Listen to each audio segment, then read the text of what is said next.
Hello, my name's Caroline Flint, and this is the board meeting of the Humber Teaching Foundation NHS Trust. And we've got a lot to get through today, so welcome to everybody. Apologies for absence. I don't think we have any apologies for absence, no. Declarations of interest. If you have any changes to your declarations of interest, please let Jenny Jones know. If there's anything on the agenda that causes a conflict, could you indicate, please, and if necessary, remove yourself for that item. Anything on declarations of interest? No, thank you. Minutes of the meeting held on the 20th September. They have been circulated for corrections, but is there any other corrections in these minutes? No? Okay, can we approve the minutes? Yep, thank you very much. Let's move on then to the action log and any matters arising. Are there anything from the action log or matters arising that colleagues would like to raise? Looking around everybody, can't see any hands up. Thank you very much for that. And we move on to the staff story, which is around clinical leadership in primary care. And Lynn, are you going to start with this and introduce on this?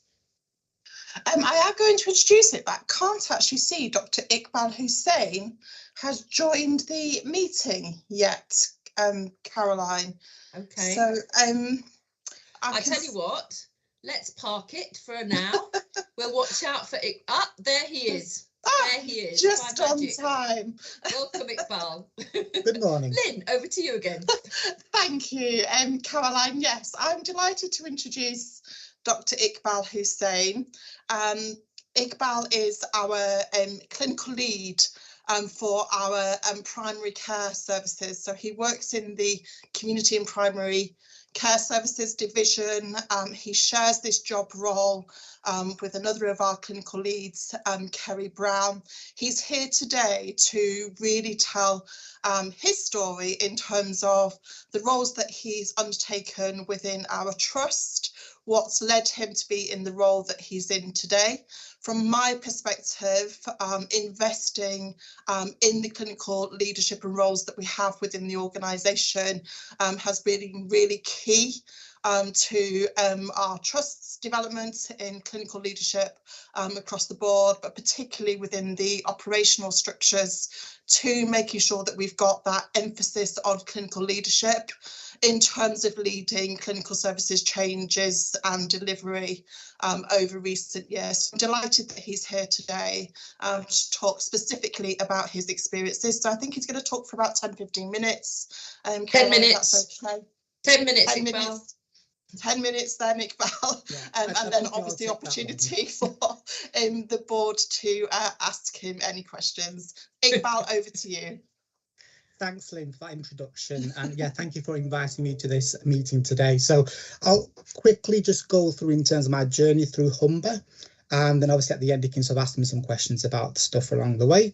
So I joined the group in March 2018 as a salaried GP, working partly in Bridlington in a practice called Fieldhouse Surgery and also in Market Wheaton as well. So I started off just working as an employed GP under sort of the supervision of a lead GP at the time and sort of other members of the practice. But I think it was June 2019, I was promoted to the lead GP of that particular practice.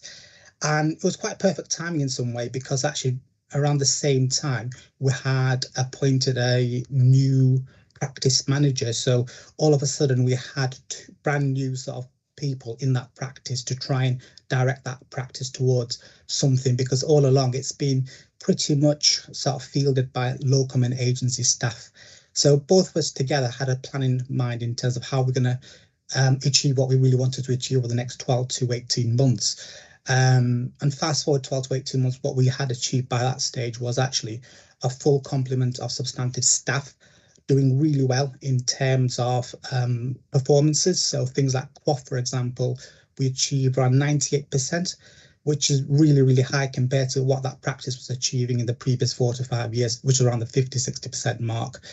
And in terms of other sort of performance indicators, such as prescribing, we were the sort of best prescribing practice at the time within all of the 8 GP practices in Humber. So, like I said, started off as a salaried GP, went to become a lead GP.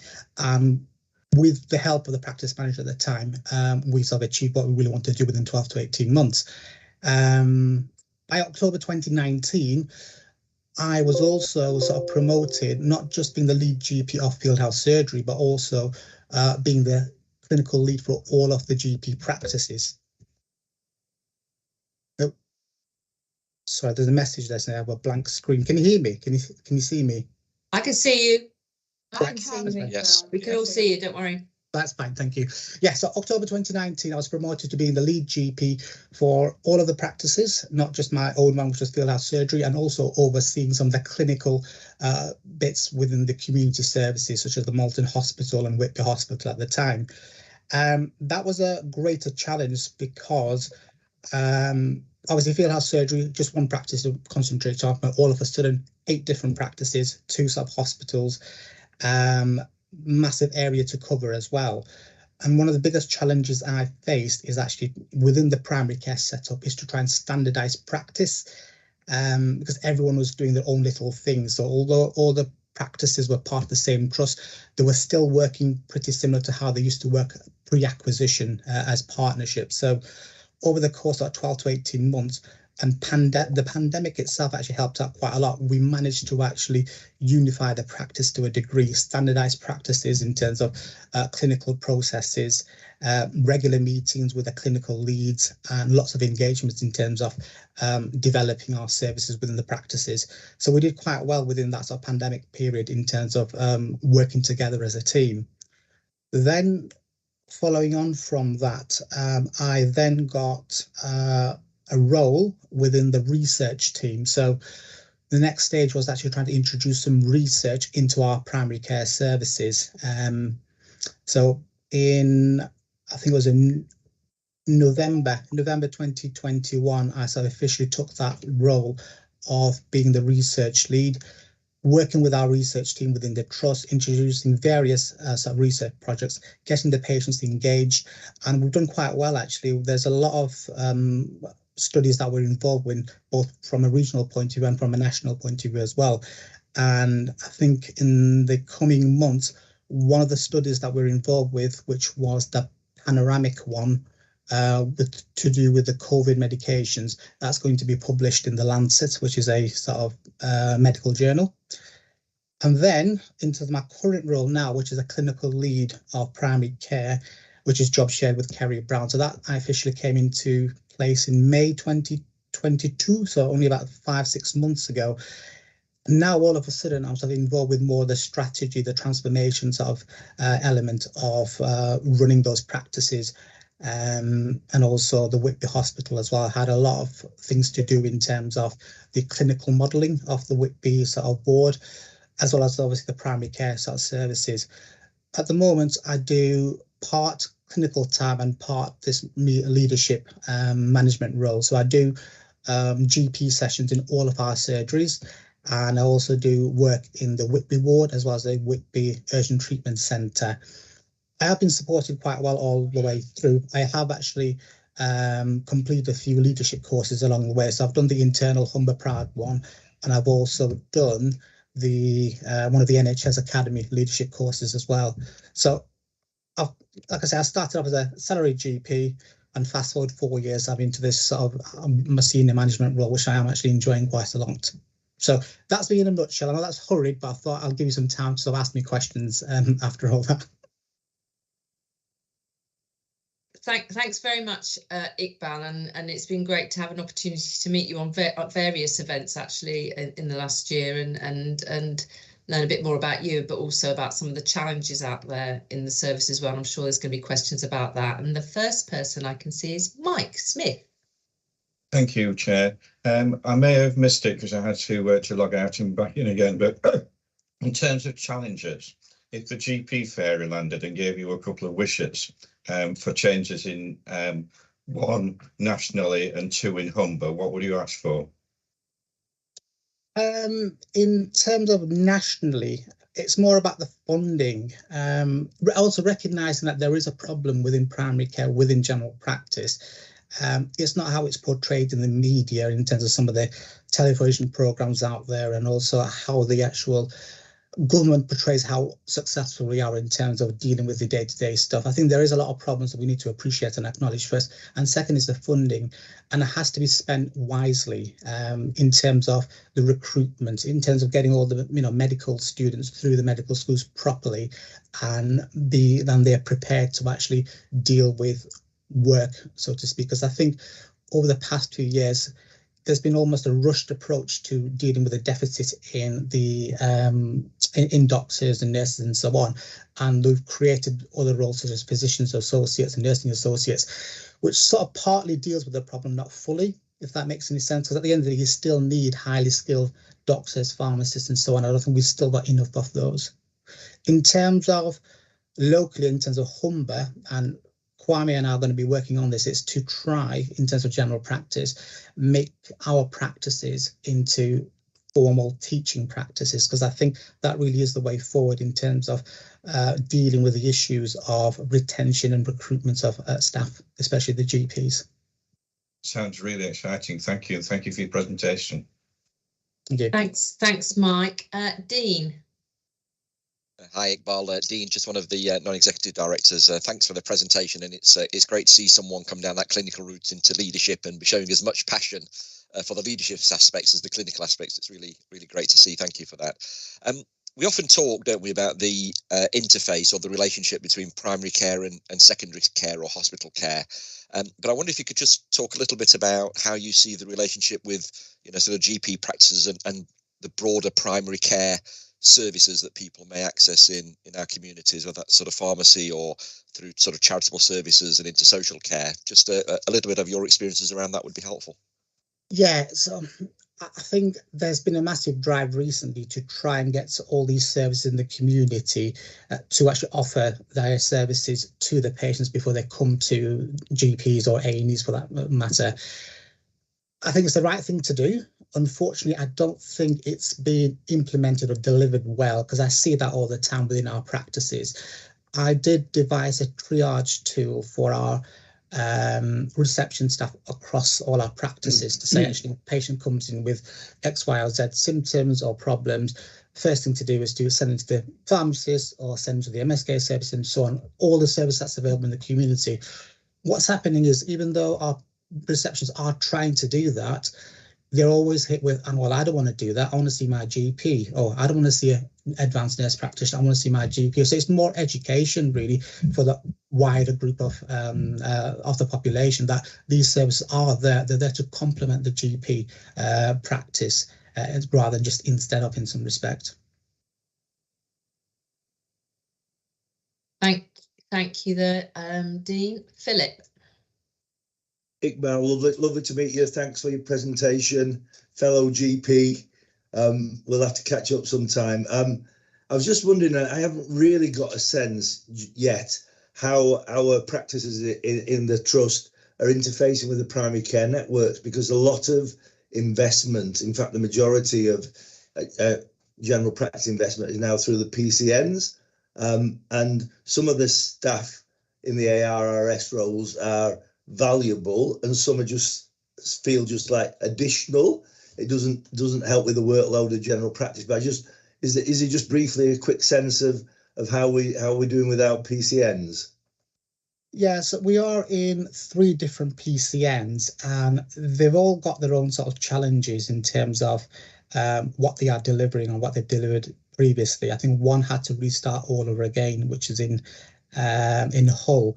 So there are different stages of maturity. So you're right, there are a lot of roles that we can actually tap into within the PCN.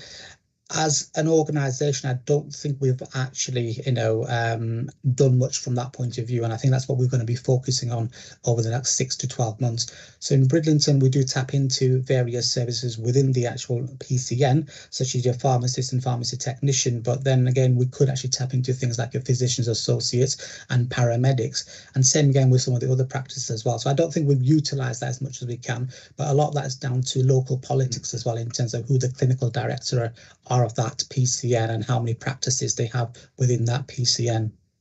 Yeah, I mean, and can I just say, for anybody who might be watching this, streaming it, a PCN is a primary care network. Just sorry, Philip, over to you. It's just for the whole board to know that probably we calculated that our local primary care network, which is the same everywhere, has about 15% of our budget.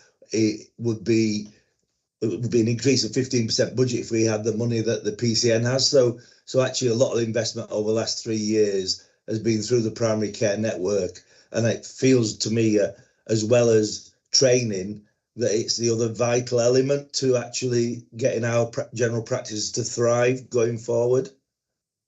I agree, and I think what we've done is actually we looked at what are the roles that we can tap into within the 3 PCNs that we're in, and actually going to those sort of board meetings to say, right, this is what we really want, this is what we need to actually thrive as a practice and also as a group of practices within that locality. So that work, from our point of view, unfortunately has just started now, and it's something we've acknowledged that we should have done better in the past. Thank you. Thanks, Philip. Kwame? Iqbal, thank you. And even though I've heard your journey, it's always nice to hear it put together in a summary. In terms of senior leaders, in terms of GPs in the surgeries, what do you think is some ideas in which we could support yourself and the senior leaders in order to develop from a point of view of leading the surgeries and being truly part of Humber? And I think it follows on from Philip's question that if we could develop our seniors, hopefully they will feel more equipped to take some of the PCN chair, which comes with some influence and some abilities for us to be able to support the local population from our surgeries. Yeah, I think the only way we can sort of achieve that is dedicated time to develop that role. But we're all, first and foremost practitioners, and we prioritize that clinical work. So unless, there is somebody else to pick up that clinical work for us to develop our sort of leadership sort of abilities and managerial sort of abilities, we're not going to be able to do that role that well. So I think it's more investment in sort of, that kind of things going forward. So backfilling that GP clinical time to release them to do all these other things. Because you're right, I think we do need strong leaders within our organisation. That's the only way we'll sort of drive this going forward. Thank you.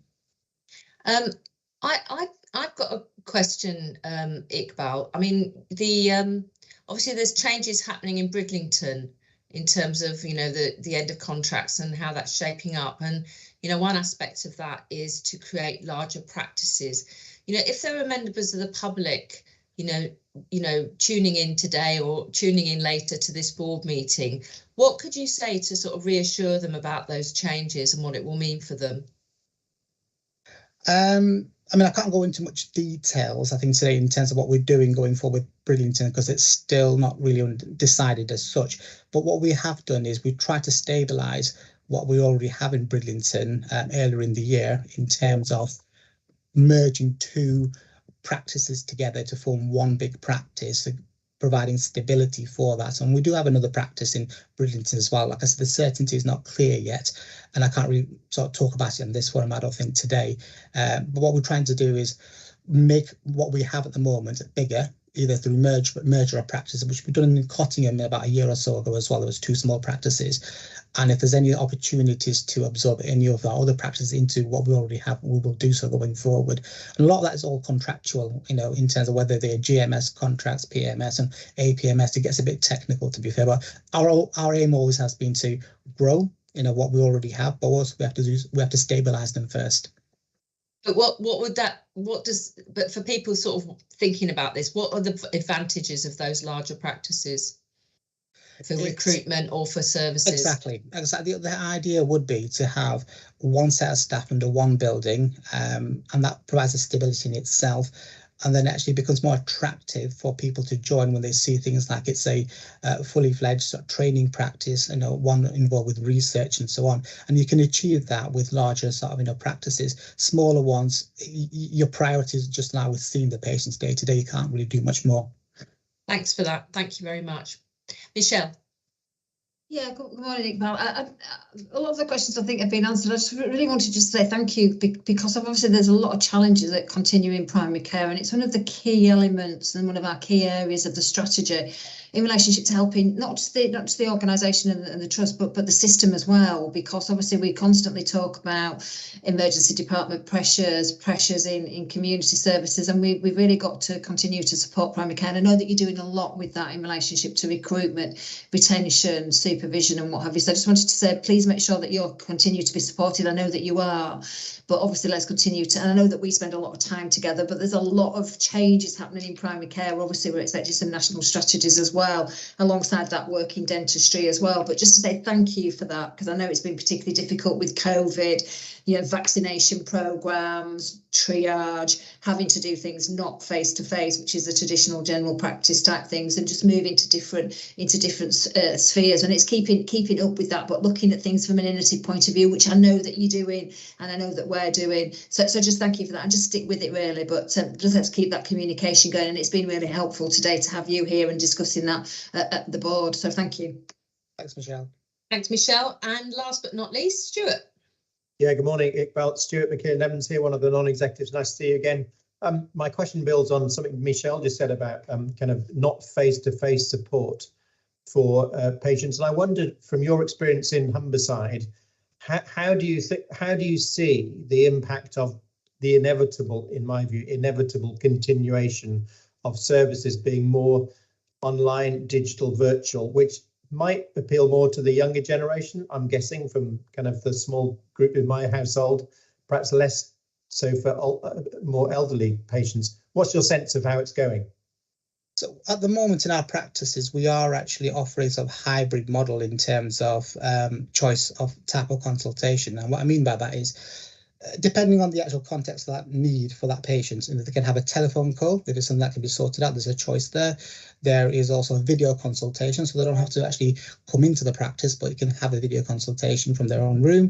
They can also consult by online consultation, which is usually a submission of a problem online to the practice, and the GP or the advanced nurse practitioner will read through that, and they can either phone them up in terms of what the outcome is, or they can bring them in, or they can just send a text message to say, right, this has been resolved. And as you say, it's the face-to-face as well, because there are a lot of stuff we still need to see face-to-face. In our practices, we offer that choice, but sometimes we also determine what's best for that patient, which is not necessarily what the patient wants, but we try and give that choice as much as possible, because we've only got a limited amount of appointments we can give out. So we're using that hybrid model, and it is working well in a lot of our practices. And I think, as you said, more the elderly patients who've been dependent on seeing their own GP, face to face, we're happy to do that, because I think the compliance rates are better when they get to have that kind of sort of model of consultation. But the young folks, yeah, they're more than happy just to get a text message to say their prescriptions are done, or the sick note is done, or a video consultation which they can do from their mobile phones. Thanks very much. Thank you. Thanks, Stuart, and thanks, Iqbal, as well. Great to see you again. It was great when we were meeting with Michelle as well, the district and community nurses up in Scarborough not so long ago as well, and sort of thinking about how, what they do relates to what's going on in the practices and vice versa as well. So I know you're really interested in helping to make that work as best it can too. So nice to see you again. Take care. Bye now. Thank you. Okay, great. Moving on then to my report, can I just sort of formally, I suppose, welcome Kwame Fofi, our new medical director, and Stella Jackson, our new director of corporate affairs, to the board. Welcome to you both. Good to see you. Michelle, do you want to just say anything at this point?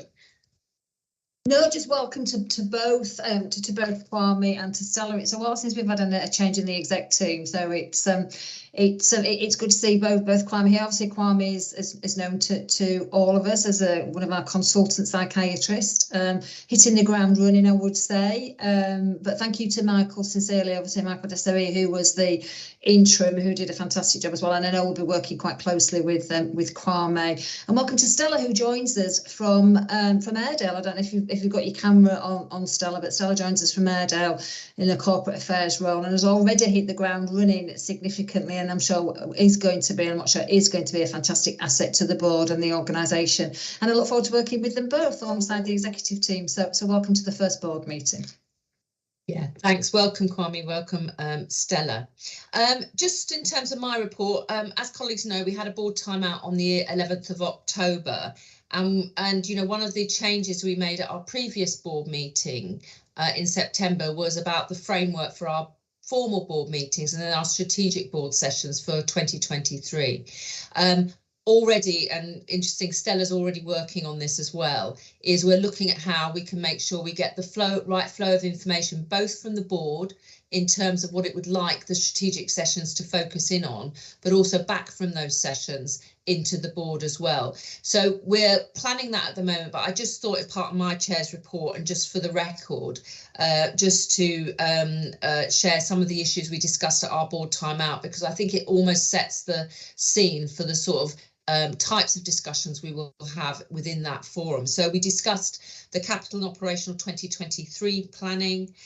We discussed about the updating of the Freedom to Speak Up strategy because there's new guidance from the National Guardian's Office. We had a discussion too on an NHS initiative, I think started back in 2021, if I'm correct, on leadership and management in the health and social care sector.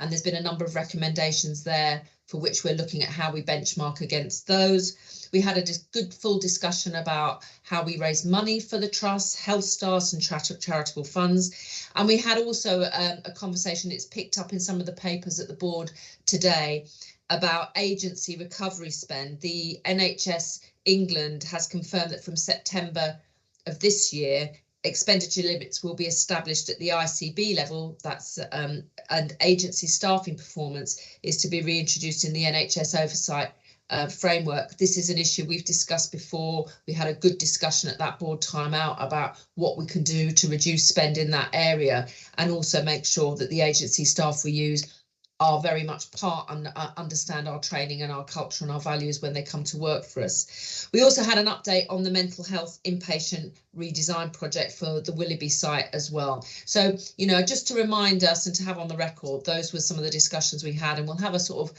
a more formal process for that going forward in 2023. There's been quite a lot of events this last month. We had the Whitby Thank You and Celebration event.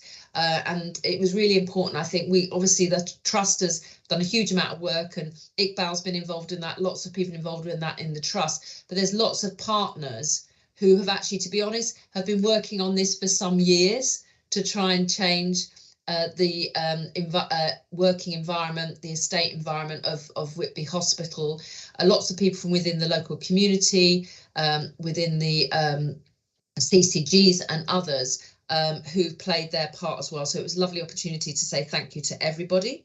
I was pleased last Thursday, actually spent the day with Mandy Dawley and her team at the Staff Champions of Patient Experience. These are people, staff champions, our staff who've come forward and said we want to champion and spread the word about how important it is to listen to our patients' voices and reflect on their experience and how we can make sure that's the best it can be. I also attended the Hull and East Riding Patient and Carer Experience Forum, which was great to be at that. We've had Black History Month in October. I know Hanif took part in that, and Michelle, and so did I. And there was a number of events that were put together for that. And we had our regular Yorkshire and Humber NHS Chairs Forum this last month. And as you can imagine, a lot of discussion there was about the backlogs in terms of waiting times, but also just how to get ahead of the ongoing challenges. We heard about some of that from Iqbal earlier in terms of primary care, but also waiting times, ambulance pressures and so on. And of course, the other issue around, you know, people in beds, in hospitals, in inpatient units, including our own, who, if we had the right journey into other provision within the community, those beds could be released. And that's an issue for the acute, but it's an issue for us as well. We had the annual members meeting, again, that very well, I think. We had market stalls there and a number of people take part. I think we had over 350, I think, if I looked at the last record, viewing it online, which is great. and a council of governors meeting as well. I visited Millview Lodge and Millview Court. I know Hanif's been there and Mike's been there as well. I think Kwame went with Hanif this last month as well too. So, you know, obviously we have got some issues at the moment, and I'm sure it's across our area around infection rates to do with COVID and what have you.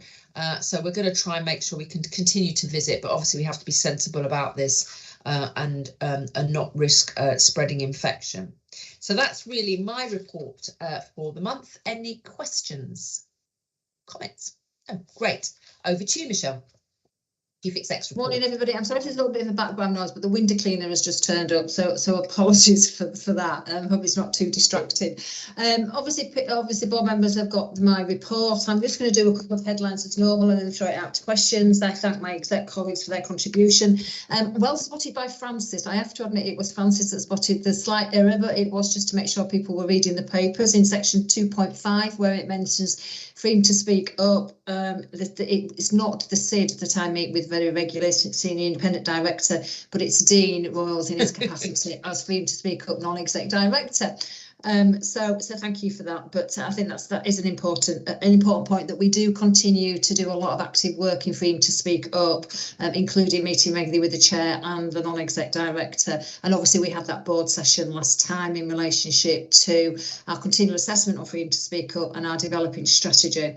And especially when we got onto the report later in relation to Edenfield, it's really important because it is a way that we're encouraging staff to actually tell us what it's like and if there are any issues out there. So that's why I'll continue to be the executive sponsor.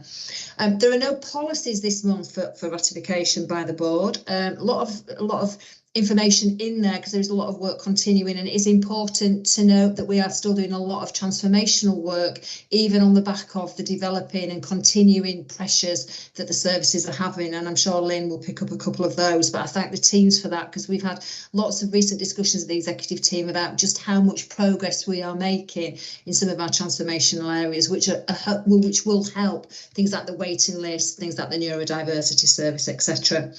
There's an update on vaccinations because we're well into the throes of vaccinations, but I'll leave Steve to give you a bit of an update on that. The first set of figures are very promising. COVID is a bit up and down in relationship to the vaccination, but Kwame and the team have done a fantastic job in relationship to putting clinics on in the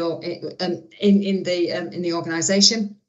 And they're continually recommending, obviously, all staff are covered in relationship to both flu and the COVID. Things in there about there's a stammering. Obviously, we've mentioned the annual members meeting, the various other things that have taken place throughout October, which has been a really busy month. It's usually a busy month for awareness days, mental health, etc. But I just wanted to draw attention to, building on the work that Caroline, the chair's mentioned, the stammering event that I went to on Friday, which was at your Hull Minster.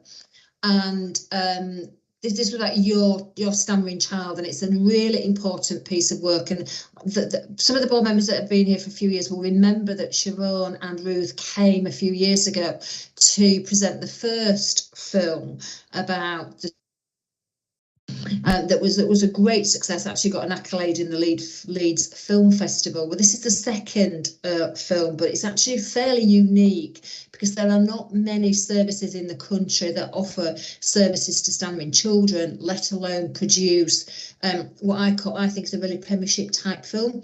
So we had a bit of a started event on Friday at the Minster, but I will make sure the link is sent round to the board chair so that you can have a look at that film. It's a really, really great film, and it might be useful at some point to invite Siobhan and Ruth back to the board just to update us about the work, but we can maybe think about that when we look at the planning for future board meetings. There's a little bit in there around our trip to and our developments in international recruitment and India.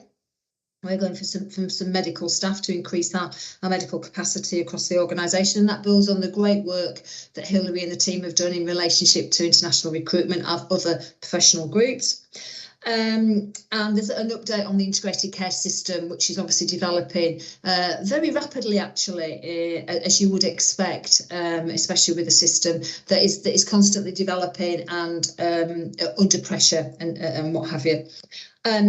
I would point out a bit about the community transformation model. I think that's really important, given that as we get into the height of the season, the winter season. We've briefly mentioned Bridlington. There's an update in the paper on the Bridlington developments, and we had a great Allied Health Professional Day as well, celebrating all our professional allied health professionals. I'm going to stop there just to remind the board it is the Health Service Journal Awards during November, so we'll keep you award. We shortlisted for 3 awards this year, and that builds on what I referred to earlier in my report, which Pete. It's finance, but it's also the work that we've done on the Unbelievable campaign as well. So it links the two together. So I'll stop there. Communication update and Health Stars update as well. Hope that wasn't too much of a whistle stop tour, because there's a lot to get through. But I'll throw it over to my colleagues if they want to add anything at this stage. Okay. Are there any other members of the EMT who'd like to briefly add anything that's beyond what's in the report? Lynn. Just to comment, Caroline, if I may, on the position around system and our own operational pressures. At the moment, obviously, the system pressures have not abated.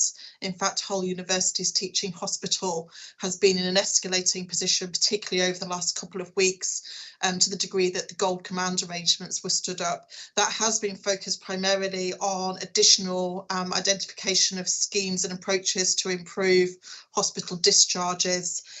We had been maintaining our own position at the sort of Opal 2 moderate pressures, but this week, unfortunately, due to a rise in the number of COVID inpatients, some rise in our staff sickness absence, we've just escalated to Opal 3. I'm hoping that we can reduce that as the week goes on, but it still is impacted, unfortunately, by that delayed transfers of care, which I'm sure we'll pick up in the performance report position. So I guess what I'm saying overall, those system pressures are not abating. This is only the very start of winter, which we know is expected to be a very testing period. Thank you. Thank you, Lynn. Are there any? I can't see any other members of EMT. Okay. So I've got Hanif. Welcome. Yeah, thank you, Chair. Apologies for joining slightly late, technical issues. Michelle, I just wanted to pick up on that point regarding the trip to India around recruitment. I'm part of a small working group here in Leeds with the Leeds Trust, and the Bradford Trust are also having some input, and of course trusts up and down the country are looking at this very issue.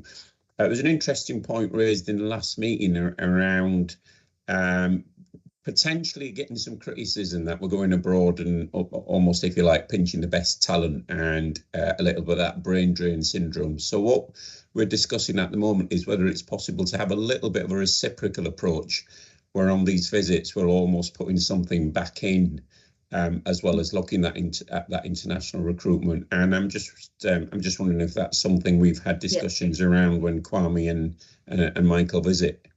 Yeah, I'm sure Kwame and Steve can help it, but absolutely, when we always do ethical recruitment, we would always continue to do that. One of the reasons why we're going to India is that because we know that they actually overtrain colleagues, because they're aware that people leave. But one of the things that we're doing in this particular visit, and there's been an agreement signed, is that we're actually doing that reciprocity of benefit. So what can we help and support that particular area in India with in relationship to our services as well? But I don't know if Kwame and Steve, but absolutely, it's something that we feel very strongly about. We absolutely need to ensure that we continue to do that. So Kwame, I don't know if Steve got his hand up, he might be on this point, Chair, but I'm sure Kwame wants to mention it, but it's a good point. But we are absolutely following that. Okay, Kwame, you were nodding your head there, Kwame. Yes, I agree. I think that we are focusing on Kerala, which as the governor of Kerala and the governing body says that they have over trained doctors and nurses. And so what we said that for one of our calls, there was a consultant who was saying that there are some colleagues from other parts of India who wanted to come for interview, and we said no, it's focused only on Kerala because of the number of SS doctors and nurses that they have. And so we're doing everything we can to make sure that this recruitment is ethical.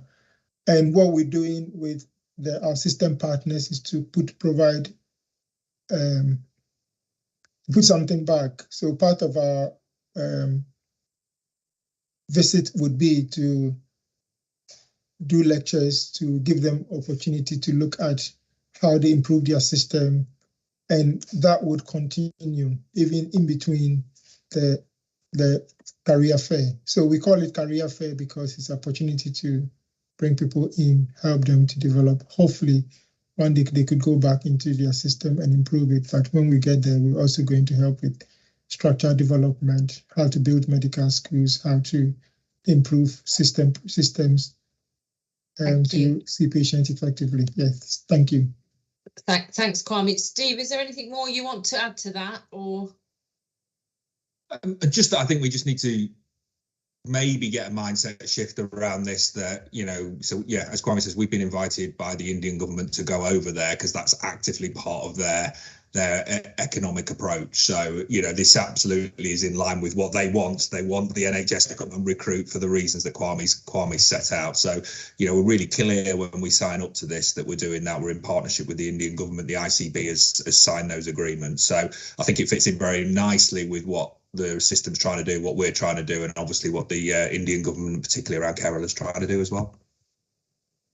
Thanks, Stephen. And Dean Royals has put in the chat box that some of the concerns about Nepal was related to the practice of recruitment agents in Nepal, which is a completely different system of approach from what I understand. Thanks for highlighting that, Dean. Interesting, Kwame, and it wouldn't be interesting if we over recruited in the UK for some of these positions as well. If that was maybe one day, who knows. Right, okay, just going back, thank you for that, that was really helpful. Just going back to Francis. Thanks, Chair. Two well dones and two questions.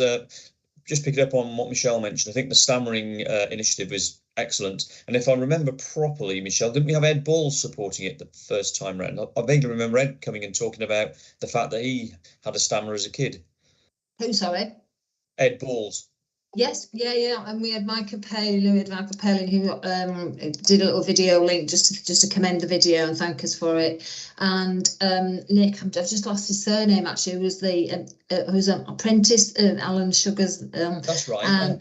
And Countdown Chair, lead. He came because obviously he's the president of the Speech and Language Society, so he actually came on Friday to help support the session. But we had lots of little interaction video, so yes, it was good. It was good. Excellent. Nick Hewer, I think, isn't it? Yeah, that's it. I couldn't remember his name. Yeah, that's it. That's the one. You're fired. No, you're not, Michelle. It's all right.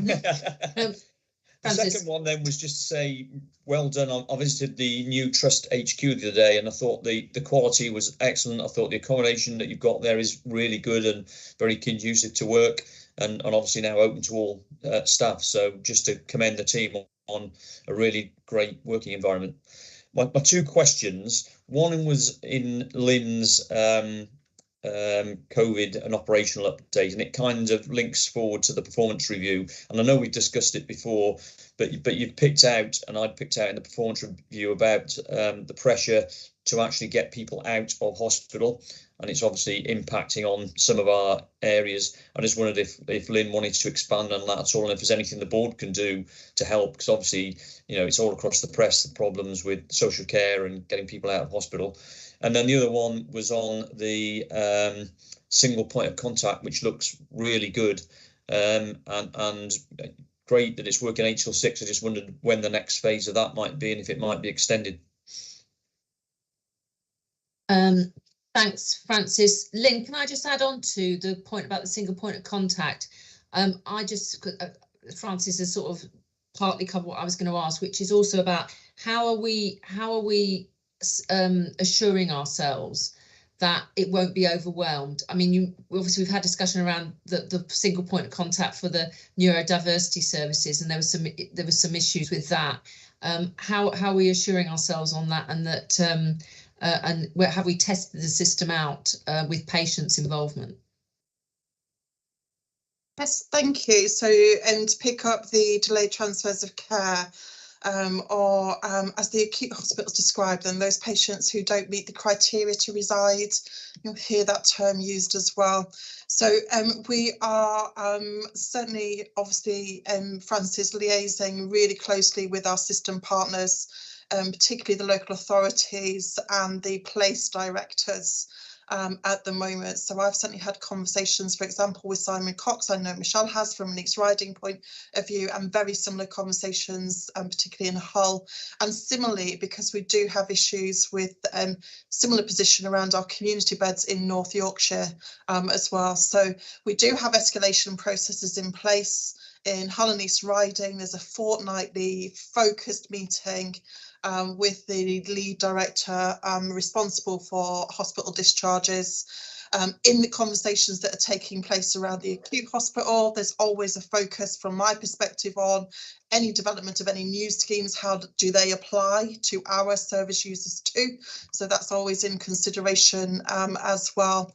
Some of our delays, Francis, are attributed to specialised hospital placements as well. So that means that we're working very closely with our own commissioning collaborative team around some of those. But the biggest issue undoubtedly is the ability to access local authority usually provided residential placements, issues both with the accommodation itself and also with the staffing required. For some of our service users, that is quite bespoke. We've also got a bespoke piece of work taking place within the trust, and again connected with the Mental Health, LD and Autism Collaborative around learning disability discharges, because you'll see, and that has obviously been the auspices of the Transforming Care programme, but we need to make sure that we are doing everything that we can around that, including looking at very new and different models. So those conversations are really about what more we can do to extend our services to support people in terms of discharge. Some of that's going to take a little bit of time to come about. So I think it's hard to see at the minute what more we can do to raise this issue within the system. But obviously, because of the acute trust pressures, I don't think competing is the right term, but because of the overall system issue, our service users, obviously, we need to make sure that they are prioritised, but it's difficult with the system pressures at the degree that they are at the minute. And Lynn, I know you're doing some excellent work and the system is, it's just how do we push this even further up the chain, because it's, you know, if it's bad now, give it another month or two and it's going to be really bad. Yeah, and I know Michelle's probably wanted to come in to talk about how that's being picked up at ICB and regional and indeed national level. We're not the only trust experiencing this issue with community and mental health delays. I know Michelle was at a meeting last week where this was escalated again. Let Michelle come in. No, I mean thanks. I mean, I am raising this both at the Integrated Care Board, and unfortunately we have resided to using the terminology right to reside, and I don't personally like that terminology, but that's the terminology that the acute sector uses rather than just delayed discharges, because we need to ensure the parity in relationship to our service users. So we are raising an Integrated Care Board, but it is a massive system issue, and I don't think it's just due to one particular area. So I don't think we can just say it's due to the local authority, it's due to care, it's multifaceted. So there is quite a bit of work going on behind the scenes from a local system point of view, initiated by the Integrated Care Board, but some of that will take time. And my anxiety is that we haven't got time because our beds are becoming fuller and quicker. And it is commendable to the team that we haven't got a major out of area problem, because obviously when we need beds, we actually have to use beds, and that's why we go out of area. I did raise it at the regional meeting last week as well. We're not an outlier as such. We've got other areas that have got pressures as well. But one of the things that I have picked up with the region, and I'm on a national focus group, particularly for mental health and learning disability services, I have picked up with the national team that they need to start to do something a little bit more supportive in relationship to mental health and learning disability right to reside delays. So we'll keep that conversation going. I think from a board perspective, I think we need to keep an eye on it for now. It may be that we need to draft a letter at some point, Francis, to the system just to show our concern and support. But I wouldn't do that yet, because we are having those weird conversations. People are acknowledging the situation. I think it's one for Caroline as chair to link that into the meetings that Caroline goes to in the system, to stress the importance of I'm not saying they're going to do, but not forgetting mental health and learning disability delays and right to reside in the system, if that makes sense. So that's what I would suggest at this stage. But we will ask the board to maybe write a formal letter if it continues and it doesn't improve fairly rapidly.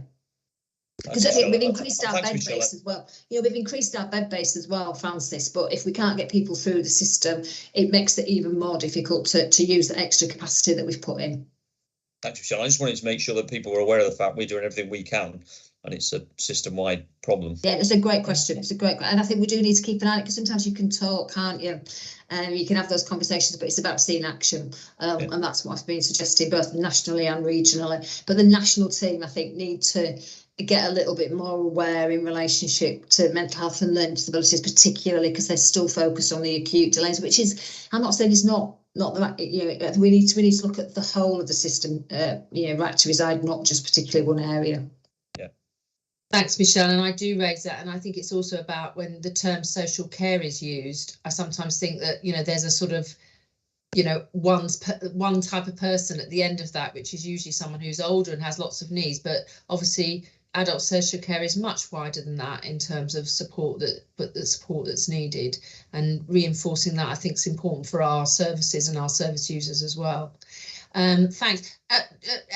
Lynn, just on the single point of contact, not being overwhelmed. Yes, so I guess to give you the reassurance, the element that's described in this particular transformation, we already have single points of access in terms of our access to community services for both Whitby, Scarborough and Rydal and Pocklington.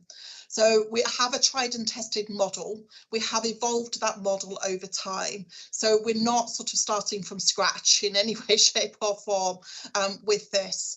Comparing it to the neuro, I guess, model, that I think that is quite different. Caroline, that was a new model to open access directly to parents and families in a very different way. This particular single point of access will still be a professional point of access by and large.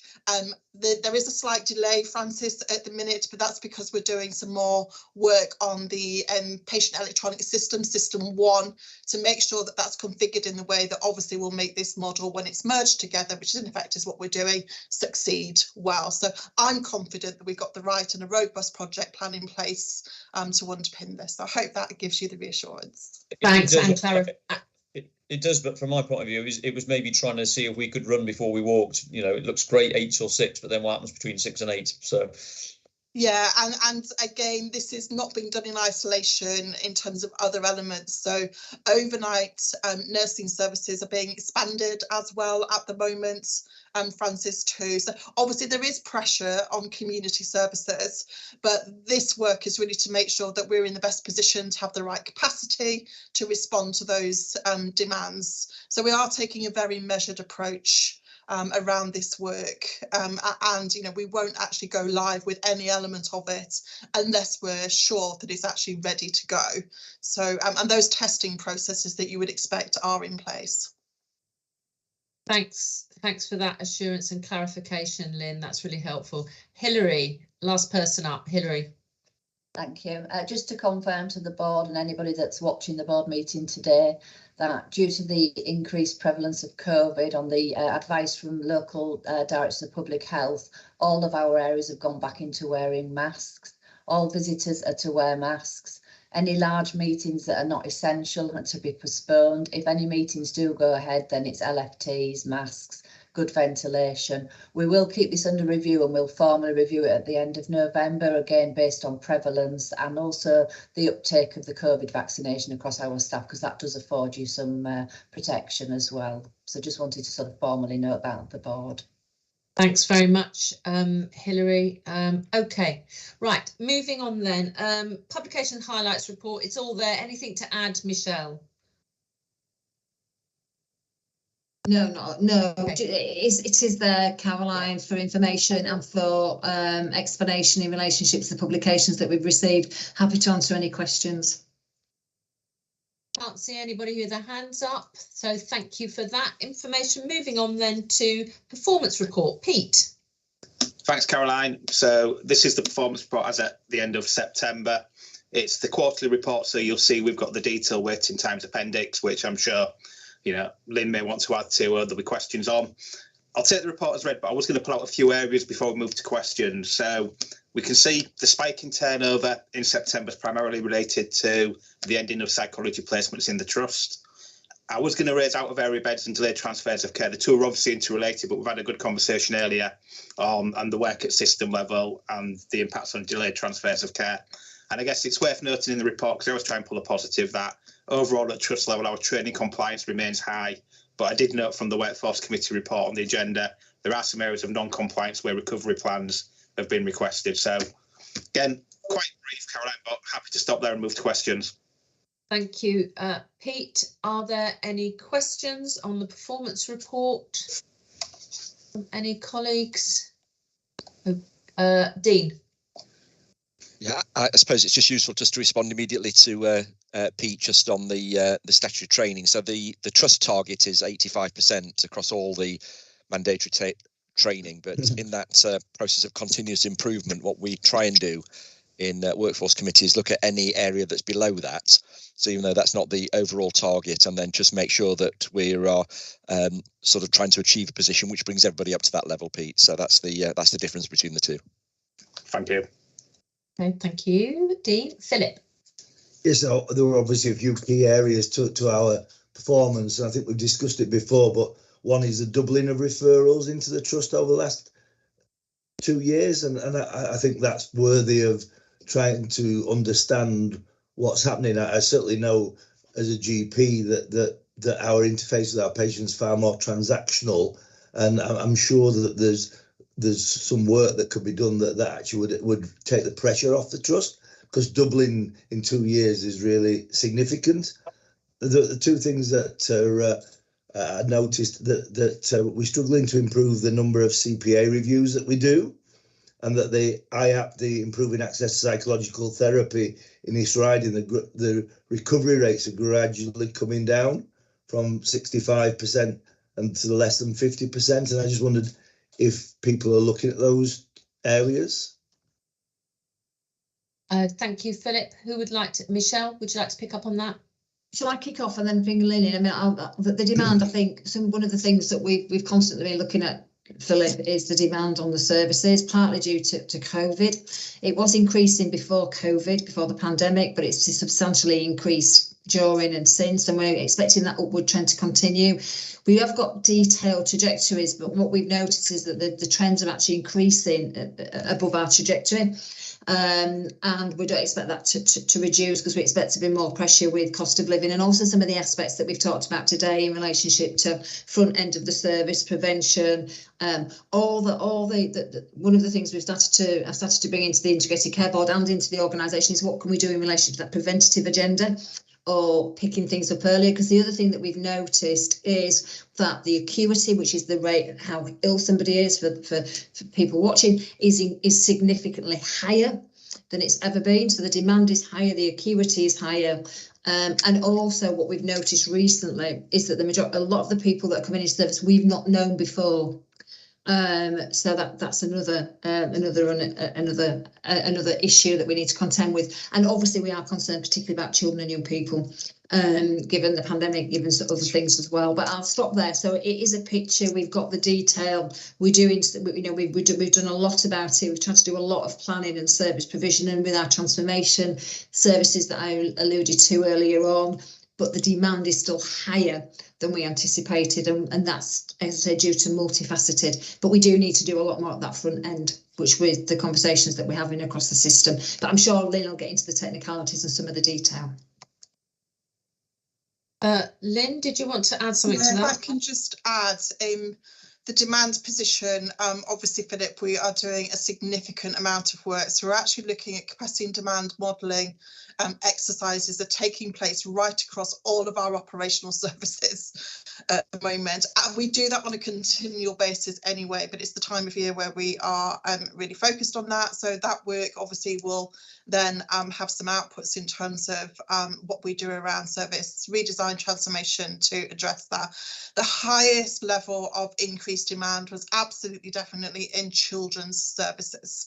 So that's where we saw the biggest suppression of demand for a period through COVID. And then that's where we've seen the highest rise. That's been right across across children's services, but obviously for us particularly that neurodevelopmental presentation, ASD and ADHD, hence the waiting times work obviously that's captured in the report as well.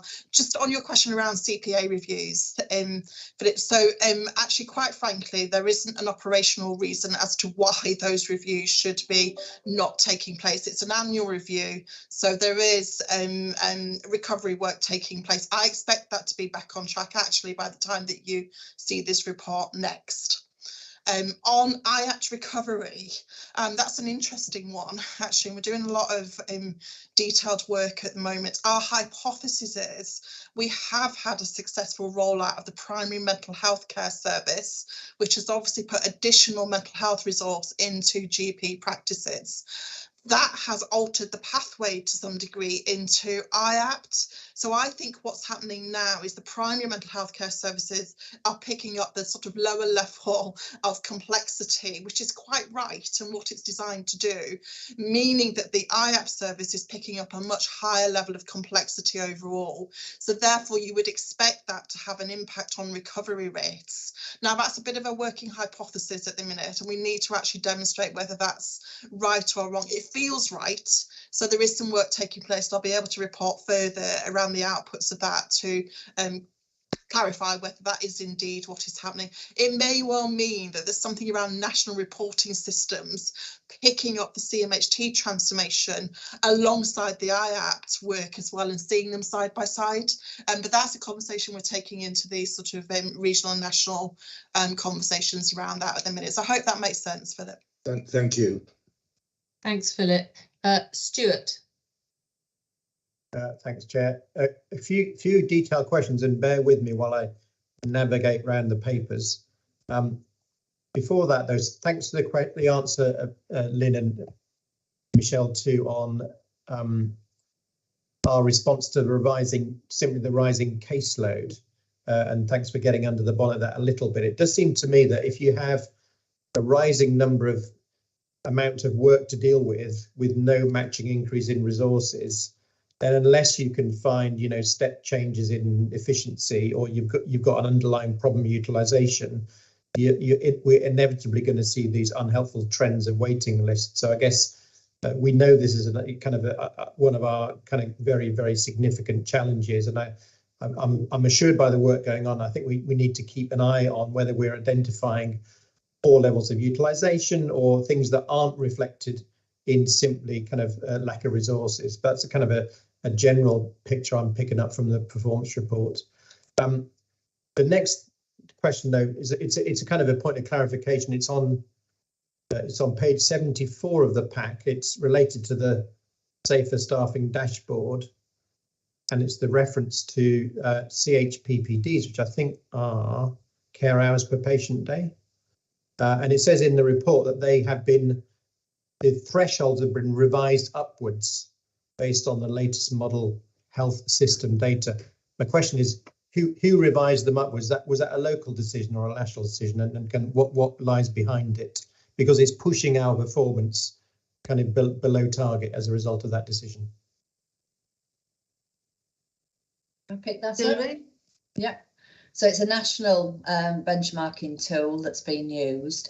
So obviously nationally they've all gone up and ours haven't. So what we're doing is we're currently on our next round of doing our safer staffing reviews, and we've asked all of the teams to do the full review, which is use your patient dependency data. So I think it's for 21 days they have to collect the patient dependency.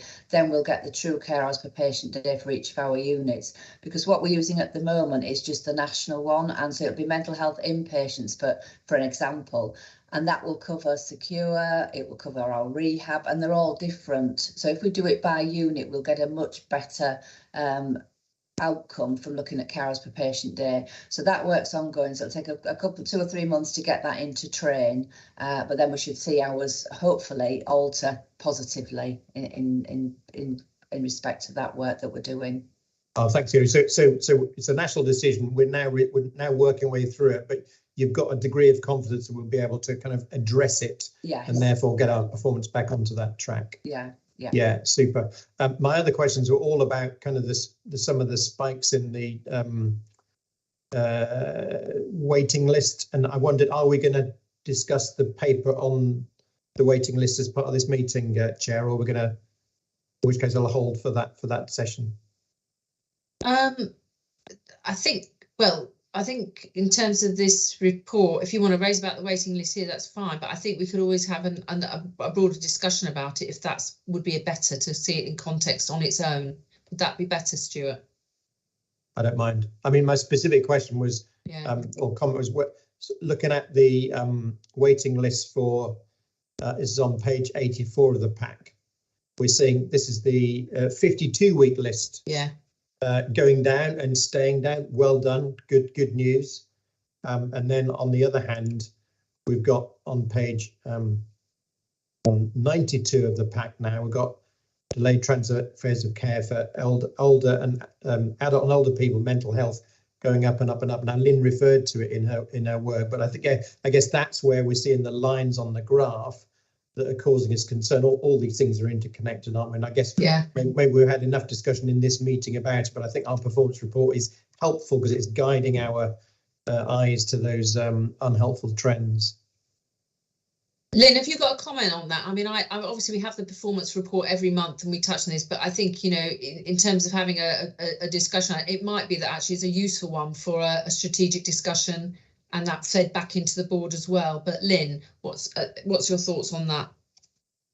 Yeah, I'm very happy to do that, Caroline. Obviously, there is interrelations, and obviously I do understand those. We do understand those operationally. Stuart, I think your comments at the top of your questions around the rise in demand overall, what we are able to do within our gift to change around that, but obviously ultimately as well, unless we can expand capacity, then there are going to be limitations to what we're able to address, and obviously that's when the overall system issues and the appropriate commissioners come into play in relation to that as well. So really happy to have a conversation around those interrelationships between sort of what this is saying about operational performance at the moment, and that capacity and demand modelling work, I can assure you, is of good quality. So we are looking at, you know, where we can improve and make efficiencies. We absolutely will do so. And I'm happy to talk in another, you know, forum, probably not right now, around some examples of some of those which might be helpful to describe. Stuart, did you want to? No, I'm good with that. I think our purpose, isn't it, as the board, is to make sure we're doing everything we can to say we've lifted all the bonnets, we've uncovered all the stones, and actually there's nothing fundamentally more that we can do, having done X, Y, Z, unless we identified other things we haven't yet looked at. And I think it's important for us, as Francis did in the previous question, to keep probing, to assess with the exec team what we're working on, what we've tried, what we haven't yet tried. So that's kind of the spirit behind my question on this one. Yeah, no, I hear that. So why don't we take that away as an action that whether it's we've got a board time out in December, I don't know if we'll be doing it for them, but certainly to think about this as a strategic discussion, that we can have more time to explore some of these issues, and then we can report back to the formal board on some of the outcomes of that discussion. If everyone's happy with that. Thank you. Great, thank you. Thanks, Stuart, for that. Kwame. No, I think I was going to make a couple of comments on the demand and capacity. I think the demand and capacity in mental health is a national problem. It's a good thing that mental health has, over the last few years, been advertised, and people who hitherto would suffer in silence are now coming up, especially men. So it's a good thing. However, that has created the problem of demand and capacity. And we all know that we went through COVID, which also impacted on people's mental health, and the socioeconomic pressures which is coming through now is going to put more pressure on mental health. I think the thing that we're doing everything as in operations to manage our demand and capacity, but I think the thing that we all need to be vigilant is the parity of esteem conversation that we've been having with government to say that mental health needs to have their fair share of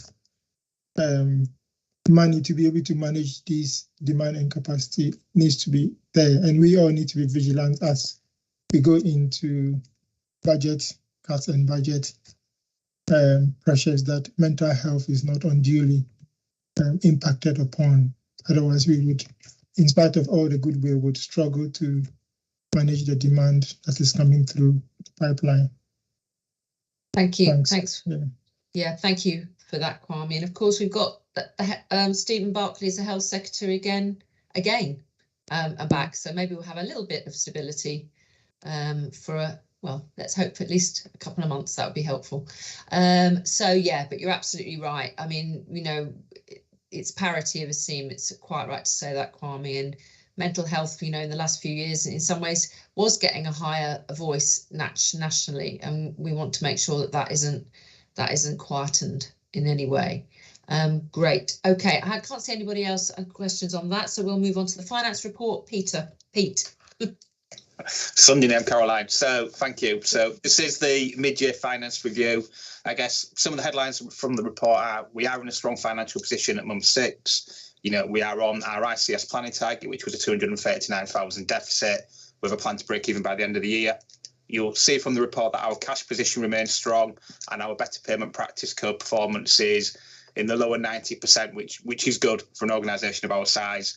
And I think it's worth noting, just for the public board, that the month 6 position does include the recent NHS pay award, and that has been consumed in our overall financial position, where we know in other organisations it is pushing pressures out. I guess, you know, you'll see from the report, there's no surprises. The area of pressures remain primary care and agency. We had a good discussion on that at the Finance Committee. We'll pick that up on the assurance report later on the agenda. And indeed, we discussed the agency at the board timeout recently. So I'll stop there, Caroline, and I'm happy to take any questions. Thank you, Pete. Any questions? No, I can't see any hands up there. Thank you very much, Pete. And it's you again, Pete. NHS England Operating Framework. It is what it is. It is what it is. It was published in October. It defines the role of how the new NHS architecture will work. We'll probably take some bedding down. Does refer to four core foundations of NHS England.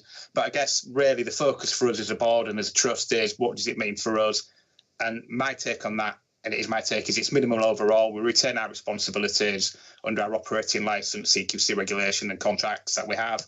I guess the main change is our accountability will be to the ICB more. Obviously now it's a statutory body, and that's will hold contracts with us for the provision of services.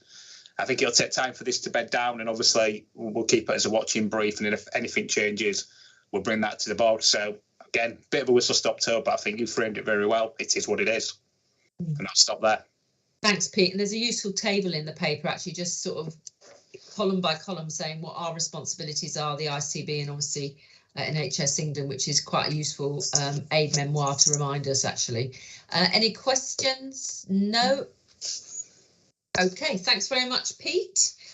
Right, okay, so what I'm going to do is I think we'll take the next item and then we'll have a break afterwards, a comfort break. So we'll move on to Hilary and your paper, Hilary, today, which is Quality and Safety of Mental Health, Learning Disability, Autism Inpatient Services. But I think as reflected on the agenda, it is also about the work being done since the Panorama programme around Edenfield and the dispatches programme that covered similar concerns within how vulnerable patients are cared for and looked after, and examples of when it can go very wrong. Hilary. Thank you, Caroline. Yeah, it builds on the discussion that we had at the board session that you alluded to at the start of the meeting, Caroline. When we talked about freedom to speak up, we naturally moved into the realms of the Edenfield programme, where there was an undercover reporter for 3 months, spent time on that unit and found some terrible cases of abuse. And all trust, you know, when you see that, you think, well, can that happen here? Which is really what this paper's about, is about everything that we've got in place that gives us the assurances that our systems are working well, that we will pick anything up of those behaviours and obviously deal with it through the governance systems that we've got. So what we did was obviously took Claire Murdoch's letter. Claire Murdoch wrote out to all mental health providers asking that we look at those particular areas. So we've obviously reflected those in the paper. And the paper just really goes through everything that we have in place. It sits with the closed cultures element of CQC as well. So all the things around visibility, which we all recognise, not just ourselves but other providers as well, has taken a bit of a hit around the pandemic and outbreaks and not being able to get onto units as much as we used to. So there's been a lot of discussion since Edenfield about getting people back out there and getting visibility and asking people just to check themselves, you know, about their own visibility. So lots of discussions with staff around that and ourselves, and obviously as a board we had that discussion, and we've got all of our visits have been back in now for quite a few months, haven't they? And going forward we've got next year's visits as well.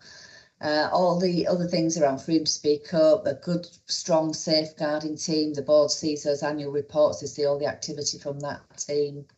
That's in there as well. And then we asked each of the divisions to look at what they had in place, how they assured themselves at that level. And so all that information's in there as well. Some really positive, proactive work in there as well. But as with everything, there's always things we can do more and we can strengthen. And we've captured a bit of that as well in some of the feedback from the divisions. So the next steps from this is Lynn and I are meeting with all of the divisions. We're going to go around and have a discussion about close cultures, the Edenfield programme, and some of the further work that they're wanting to do just to strengthen some of the governance around this, the processes, the visibility, some of the meetings they have, some of the information they look at, things like that. So those meetings are going in, and we would be expecting to report some of that back certainly to Mental Health Legislation Committee. Certainly got a role in this around reducing restrictive interventions. As you can see from the paper, we do benchmark well there, but there's always still room to go. But also the Quality Committee as well, and then obviously we report back up to the board. So I sort of expect a little bit of a development plan captured around all of the areas that we just want to put some further strengthening in. It will be the outcome of this work. Okay, thank you, Hilary. I can see a few hands up. I've got a couple of questions as well. Mike, you're first, and then Francis. Thank you. As Hilary said, Mental Health Ledge has an interest in this, and if my memory does serve me correctly, we had a seclusion audit probably about 9 months ago by a member of staff. I had a presentation on that. Paperwork was amended. We do have some control over our audit, and currently consent to treatment is getting some attention, but I think we'll probably have a discussion at Mental Health Ledge about audit. And that's not to say that this isn't an excellent report and gives me good assurance. That's just to say moving on to the next steps. But then I do have one question for you, Hilary, and it's about the graph on page 141, number of seclusions per 1,000 bed days. A couple of things on it. It shows that we're down the bottom end, which is great. But we've got Cumbria at the top with 1,800 seclusions per 1,000 bed days, which just seems odd to me. The other thing that seems odd is that Ardash isn't on that table, and neither is Manchester Health, where Edenfield took place.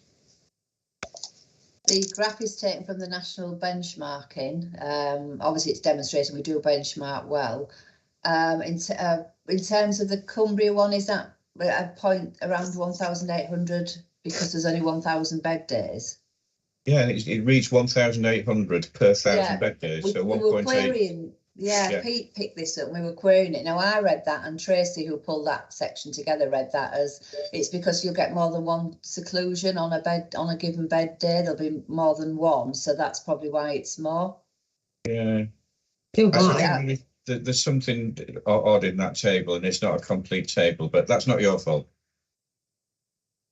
But yeah, I hadn't noticed Ardash were missing from there. But obviously, if they've not neither is Manchester. The information, that's probably why it's not in there. Right, yeah. Okay. Thanks anyway. We'll have a look at Mental Health Ledge. Thank you, Mike. Francis. Oh, sorry, Pete. Pete, I think wants to come in on the graph. It's just on the graph very quickly. I think Manchester is on there, Caroline. I think it's the greater. So it's about. Oh yeah. The way along, that'll be Greater Manchester. Yeah. Thank you. Francis. Thanks, Chair. A great report. I just wanted to pick up it, see if Hilary wanted to expand. It's good that we've raised it, really positive. But in the Children's and Learning Disability section, the talk about, there's a couple of paragraphs there about some of the challenges. I just wondered if Hilary wanted to expand a bit on that, and I presume some of that would have been due to sickness levels, etc., and short staffing. And I just wondered if she wanted to expand on the section. And the same with Town End.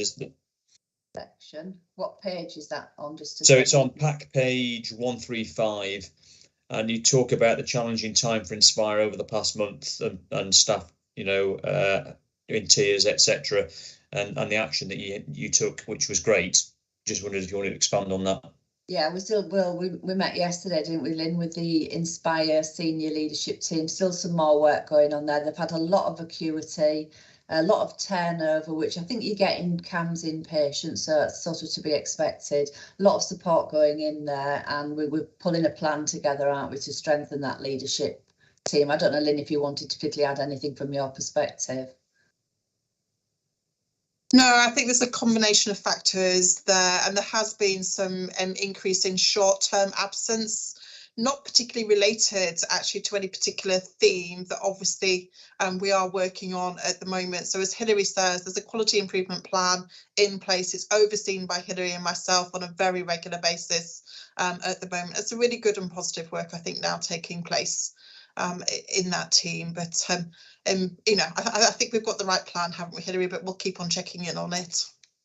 And I'm presuming by reading on it, it talks about the agency staff being the issue. And we've resolved the position around agency staff. We've reduced the use of agency staff. We now know exactly, obviously, as you would expect, where we are in terms of there are some vacancies in that service at the moment, but they're all in the recruitment process. And the registered nurse position will improve with recruitment that's taken place. And obviously the admissions are being monitored very closely at the moment. So so that has resolved the issue around agency staff at the moment.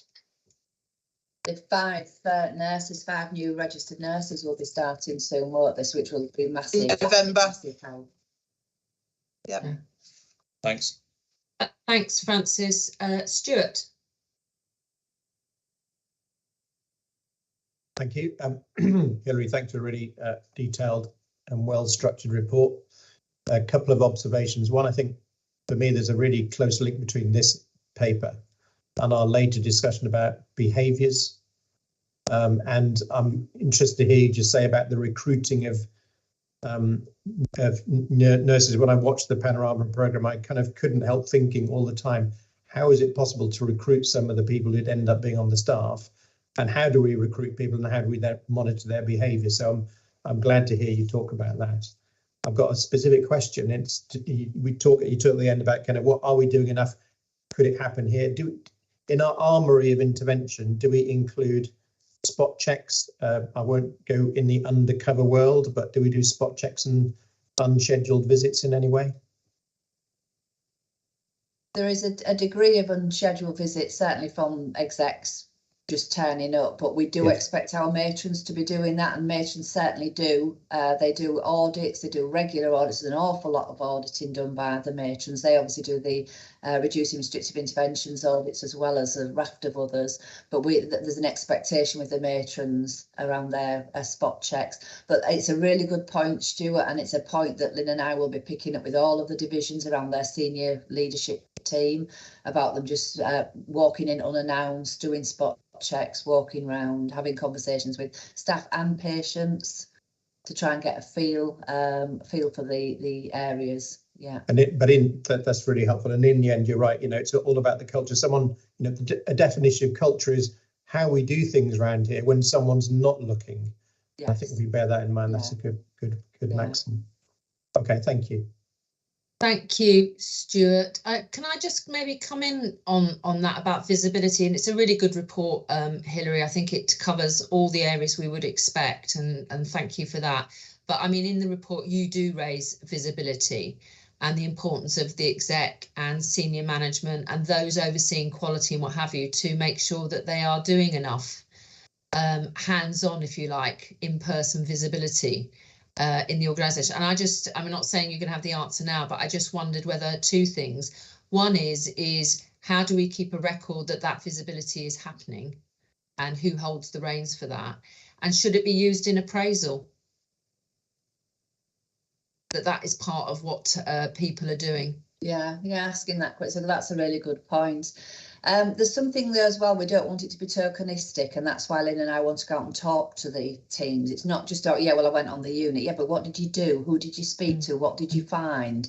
So you're really going on with purpose, because we don't want to end it where you just ticked a box, I went on that unit that day. But that's a good point around appraisal as well, about picking it up in there, about how visible. And I certainly pick it up with my team about them going out, making sure they're going out onto the units as well. And I do pick that up in routine meetings I have with them about their visibility. And that's something I think that Lynn and I will pick up when we meet with the divisions. Thanks very much, Hilary. Francis, you got your hand up still. Are you still? Sorry, you're on mute, Francis. Oh, right. OK. Steve. Thanks, thanks, Hilary. Great report.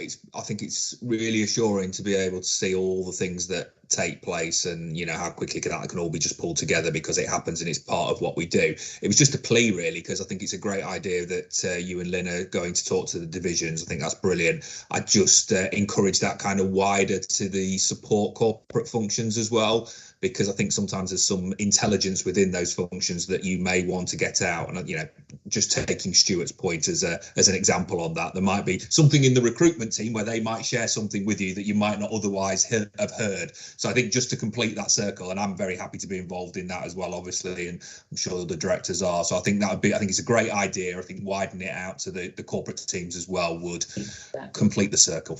Yeah, absolutely. And teams like our estates teams that are in and out of services as well, really important. Absolutely, yeah. Thanks, Caroline. Thanks very much, Steve. And I've got Michelle, and then I've got Kwame.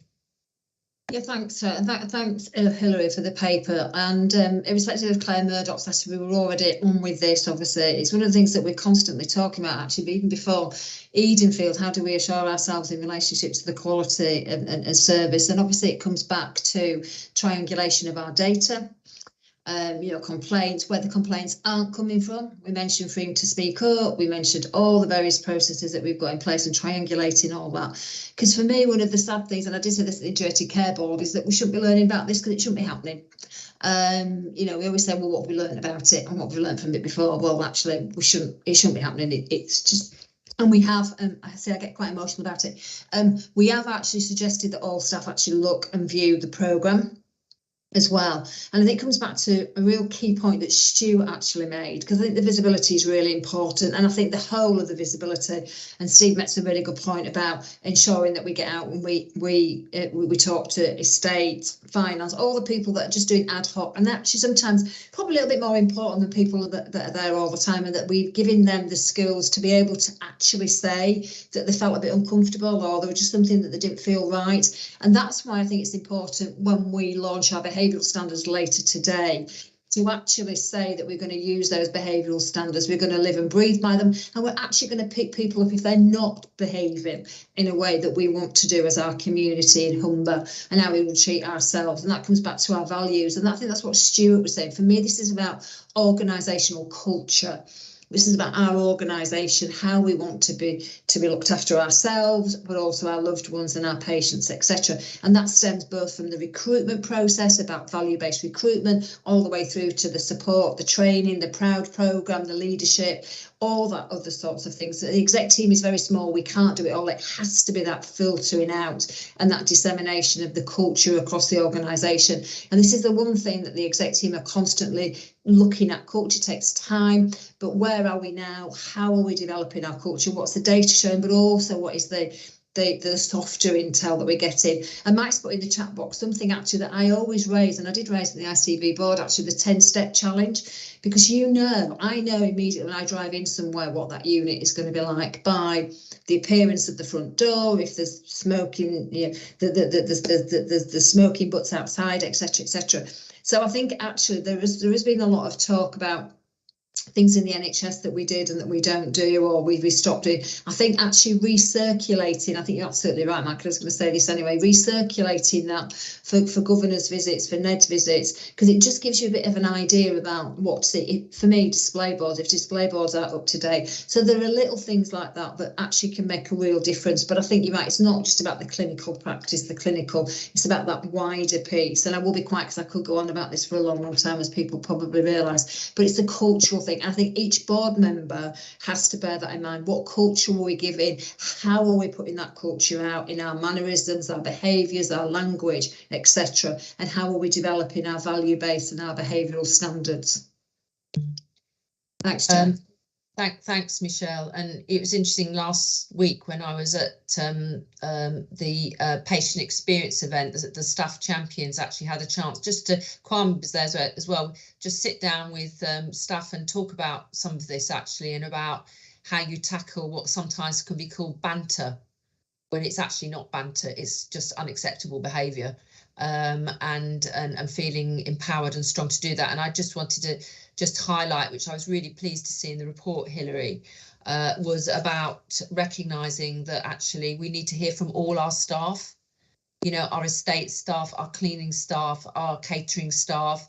And I think, if I recall as well, establishing a healthcare assistance forum is one of the areas I think picked up in the report as well, to make sure that there's an opportunity to have some discussions that are available to other staff groups, that they're an important part of it as well. So I think I was really glad to see that. Kwame. Yeah, no, I think it's a good report, and I think the program was harrowing to see, and you don't want to work in a place where your colleagues will behave in that way to patients. I think that I agree with most of the things that everybody have said, all the things everybody have said. I think the other aspect which we need to tie in is the well-being, and we're doing a lot of things in terms of well-being of staff, because sometimes that can also have an impact. The better the staff feel that they are part of the organization, the better they feel good about themselves. So when in our visits, when I go to the ward, apart from looking out for patients and to see how things are, I'm also asking about the staff, how they're doing, have they had breaks? Do they have enough staff on the ward, able to be able to do the work that they are doing? Are they getting enough training to be able to make sure they do their work effectively? And then the well-being things that we do with stars, shining minds are all part of to improve the culture. So I'm just mentioning that part of things needs to also be considered, because I've seen staff when they have underfunded, they less staff on the ward and they're overworked. Sometimes their standard begin to drop, and maybe those are some of the things we need to start to pick up when we do the visit. Thank you. Thanks very much, Kwame. Okay, I can't see any more hands up. I mean, this hasn't been the start or the end of the conversation, because we've been discussing this for some, ever since we've all seen the Panorama report. But obviously, it's not just because of the Panorama report. We constantly talk about issues around patient safety, safeguarding, quite rightly.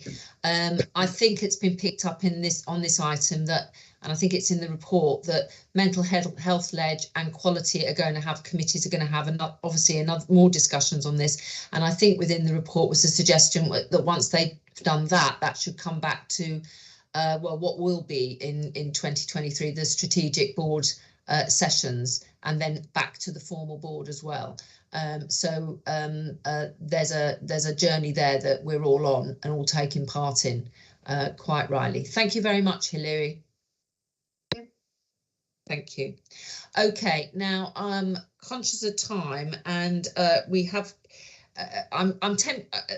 We've got Debbie with us, I think, to do the infection prevention and control annual report. Do colleagues want to take a break before we do that? And is Debbie okay for holding on? Yeah, no problem. Okay, Debbie can have a break as well. Okay, let's take a let's take a break for let's take 10 minutes for people, because it's been quite a long session so far, and we'll come back at 11:15 dead on, please. Thank you.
Welcome back to Humber Trust Board, and we're back onto the agenda, item 13, and we have Debbie Davis, who's our lead nurse on infection prevention control.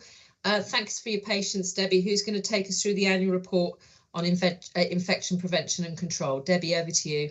Yeah, thank you for allowing me the opportunity to attend today. I think it's probably fair to say that we, as highlighted within the report, we experienced yet another challenging year. But I think it's probably to the credit of all of the staff that we managed to still achieve all our key IPC performance indicators as highlighted within the body of the report. And we're also proud to report that we managed to maintain all our annual programme of activities, with the exception of any of the events where face-to-face engagement was essential to be able to deliver on that piece of work. I think probably the main areas of challenge really was in the management of our outbreaks, and that was for a variety of reasons. I think what we saw over 2021, 2022 was a change in compliance levels. I think that was probably, for inpatients and staff, and the inability, we have no legislative guidance in place, patients were able to go out on Section 17 leave, etc., and which made it incredibly difficult when the patients were coming back to the units. Other issues that we experienced really during those periods were limited ensuite provision, particularly in some of our estate, which made isolation extremely difficult, and the staff were extremely creative in solutions to manage as effectively as we could. We've also got the ageing estate issues and ventilation. This is by no means peculiar just to us. I think probably right the way across the country, a large proportion of mental health units were facing the same challenges. But there has been a massive amount of work, engagement work with our colleagues in estates and facilities to improve where we are able. We have got a plan in place, to look at the ventilation. Whilst we can't put sophisticated full all singing, dancing ventilation units, etc., we are improving the air quality within areas where we patients and staff congregate. Work has started really with the antimicrobial stewardship. We've got some way to go, as highlighted within the report itself, but I think the one thing that really came about the last year or so is now we've got fully integrated system in place, and it is a starting point for effective antimicrobial stewardship. But we acknowledge that we still have some further work to do, and that is being completed at the minute. We're doing in partnership, the pharmacy team are doing full detailed analysis of antibiotic compliance around the organisation, and we will be doing some targeted work over the next year. So the programme is in place. I don't know whether there's anything particular else that we need to highlight, and maybe just go to any questions on the report itself if people are happy to do that.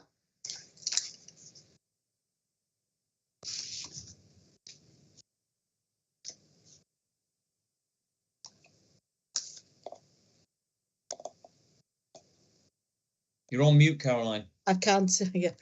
Sorry, my apologies. Thank you. I'll say that again. Thank you, Debbie, for that report. Philip, over to you, and then Francis. Apologies. Just to point out that this has been to Quality Committee, and the committee was unanimous. It was a great report, and just want to thank your team, Deborah. You obviously performed very well in trying circumstances, and kept up some of the ongoing. Well, it's kept up all the ongoing work as well as the COVID related work. So the committee was very grateful to receive the report and to see how well you've done. That's lovely. Thank you. Thanks, Philip. Francis. Well, I'm just about to say exactly the same. We had a great discussion at the Quality Committee, and I think Deborah and the team have done a fantastic job. And just to compliment the whole team on everything they've done over the last 12 months, really good, really impressive. Thank you very much. There you go, Stuart. Yeah, thanks very much for the report, Deborah. And I've got a question which is on, it's paragraph 6.6 of your report for colleagues on the call. It's page 171 of the pack. And it's about the kind of the physical estate and the development and refurbishment challenge. And you say, despite all endeavours and best efforts, it's acknowledged that the maintenance of the environment continues to pose an ongoing challenge. We kind of understand that. Have you got a sense of kind of how much we're exposed against that risk and that challenge? I think from the outbreak viewpoint, I think there is a moderate challenge, but I think when we look at colleagues across the country, the amount of outbreaks that they're experiencing has been far higher than ours. So I think although that there is challenges posed with the environment, staff have been able to, to create creative solutions around it. An example would be, if you're in a room that is, just got a bed in it and you're trying to attempt to isolate somebody, and no en-suite facilities, it would be extremely difficult. However, staff have created an alternative space so that the activity room, for example, would be utilised as an extended space for patients who are positive, etc. So whilst we've not got a marvellous en-suite facility with a little bit of sitting space and outside space, staff have worked around that.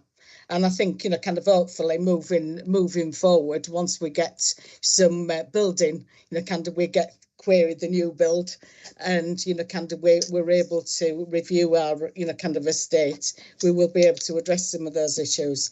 But whilst I do think it's, it's an issue, I don't think it's a major concern because I think it's been managed. Thank you.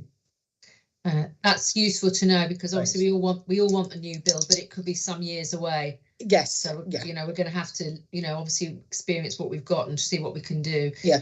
Pete. I think on that. Sorry. Yeah, it was just to come in on that point. Some of our challenges are the physical estate, and will be virtually impossible to fix without a new build solution. And obviously that depends on capital. However, I was just going to thank Debbie and Ops colleagues because there are some innovative solutions out there that have been put in place to manage the best we can within the physical constraints we've got, Caroline. So donning and doffing, ventilation, air scrubbers, etc. I won't go into detail, but I think the team should be credited for the work they've done within the constraints we've got.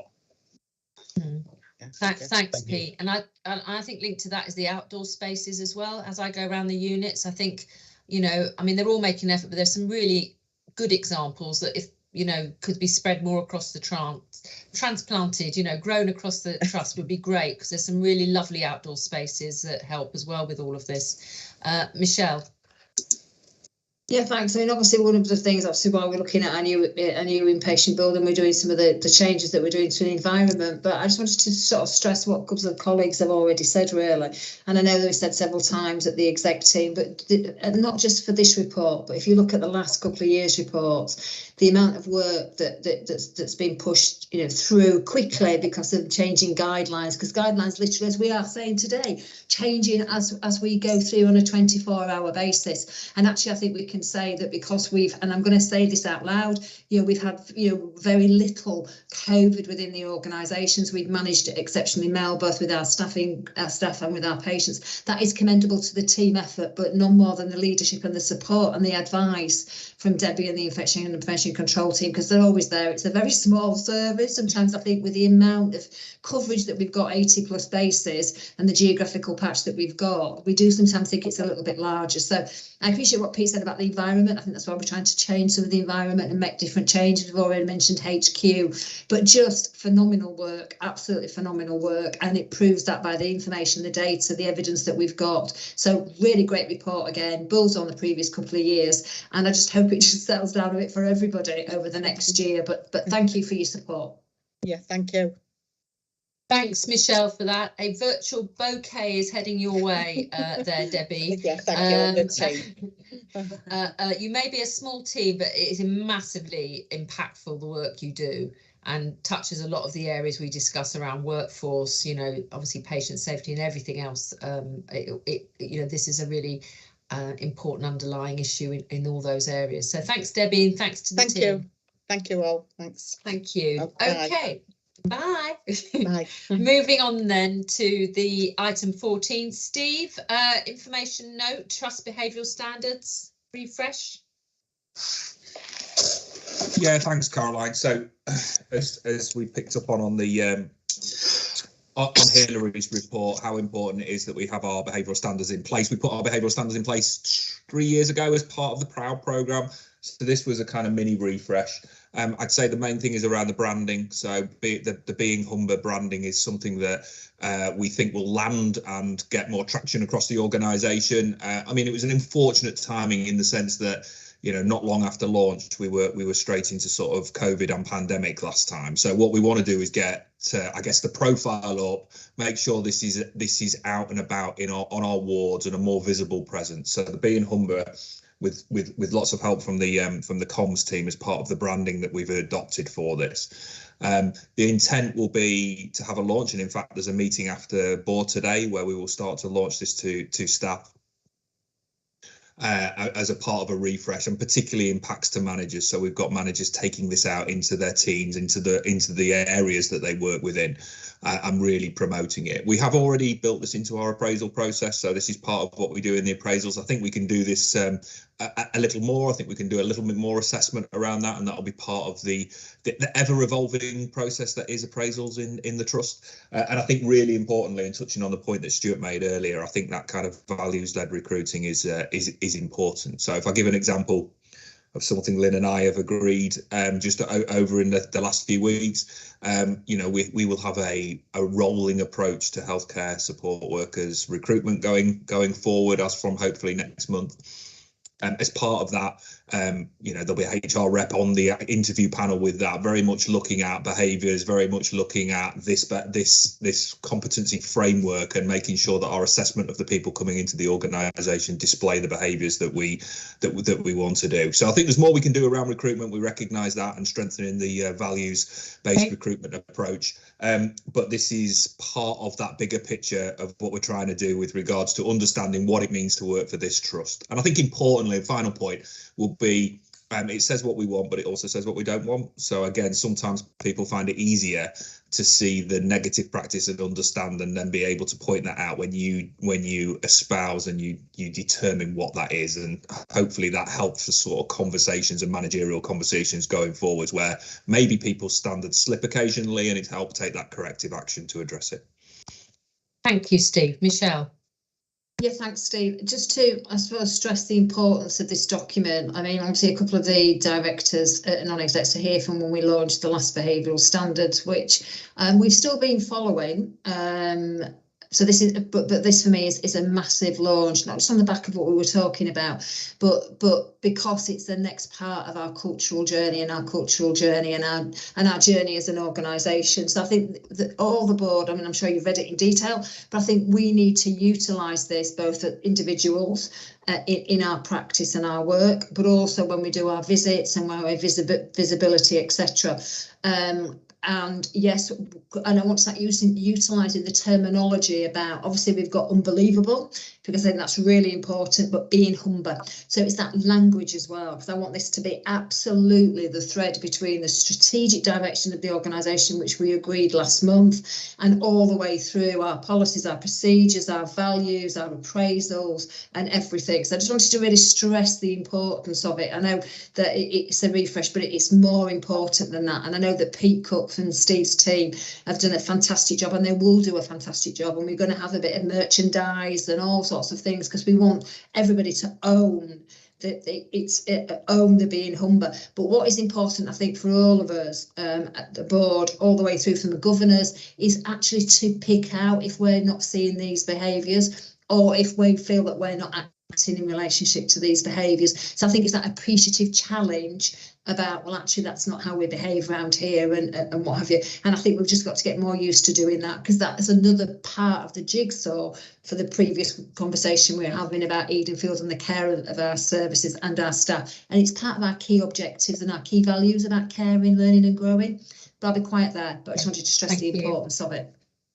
Okay, thanks very much, Michelle, and drawing that link to the earlier discussion, very important. Mike, and then I've got Hanif. Thank you, Chair. Excellent document, really well produced. I was there at the inception of this. I don't know whether Francis was. We had a board time out, and we split into exec and non-exec groups. And what really came across strongly was this idea about what we don't expect, what behaviours are not acceptable. And I just think the only thing I would add to the document is that I see this document as giving people the ability to behave properly, but also the ability to call it out when it's not right. And so I really, really support it. Fantastic piece of work. Thank you. Thank you, Mike. Hanif. Yeah, thank you, Chair. I mean, I'd echo what Mike said. Great document. I think the question it poses for me is, you know, how do we lift it off the pages and actually embed it into the workplace? And that's absolutely what Michelle was alluding to there, because that there needs to be that correlation between things like appraisals and the res document and all of those other documents. And I think that's the way to measure it. The question, Michelle, was you'd alluded to in your report earlier around the respect campaign that we're going to be starting and how it might align to what we've got here, because I think there's a lot of overlap between the two. Yeah, I think just when you were talking then, Hanif, I was gonna come back and say, well, actually, the respect campaign actually supports the behavioural framework document. This is a piece of work Hanif suggested, and we've obviously done a lot of background work as well. The Centre for Diversity, who do some really great work around inclusion, diversity in all its different guises. So we've contracted them, and Steve's going to be the lead on this. I'm sure Steve will pick it up in a second. A piece of work called Respect, and that's about how we respect ourselves and our patients respect us, etc., all the way through the organisation. And we'll bring that back as we develop the timeline, but it actually does, it's part of this work. And the synergies are there, aren't they? It's really developing that hopeful, being Humber, behavioural standards, respect, etc., etc. Steve, I don't know if you want to pick up where we're up to with that, because I know it's early days, but we're getting there. We're just finalising the detail, which will obviously come back to the board. Yeah, so yeah, thanks, Hanif. So yeah, we're waiting for the centre to come back to us with their proposal. We've commissioned them to do the work. So I totally agree, Hanif, that there's some real overlap, and in fact, what we don't want, arguably, is something that detracts from this. So it's making sure that the two go kind of hand in glove with that. So we'll make sure that works in place with Keyser and the staff networks and the work that we kind of take forward on it. So yeah, I think it's important.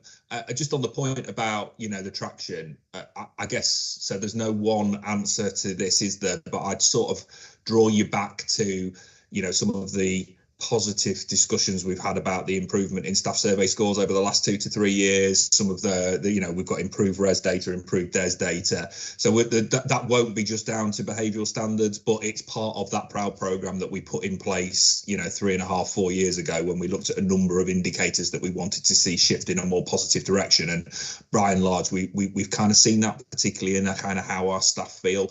Now, there's always a danger of saying that, isn't there? Because it sounds like you're resting on your laurels, and was absolutely not. And so that's why the refresh is important. But I think you're right. Orientating this work into those overall kind of assessments of us, which is our board framework, the information we take to workforce committee, and also our staff survey results and community survey results, is really important.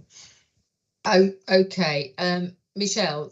Yes, that's going to come back in, but Dean's just made a really good observation in the chat box, actually. I wondered if we could just maybe take it forward from here to support the standards. And that's that usually at the end of each meeting, obviously we do items for escalation or risk register, and we usually do add verbally, how was the meeting for you? I think if we can add to every single meeting that we do on the template, were we being Humber, or words to that effect. We can leave it with Stella to come up with something, but I think that's a really great start. So Dean, do you mind if I pinch that from the workforce committee and say we need to roll that out across the organisation? Because then after each meeting we can say, well, because we usually say, how was the meeting for you? We can say, well, were we being Humber? Because then it generates that momentum of how important it is.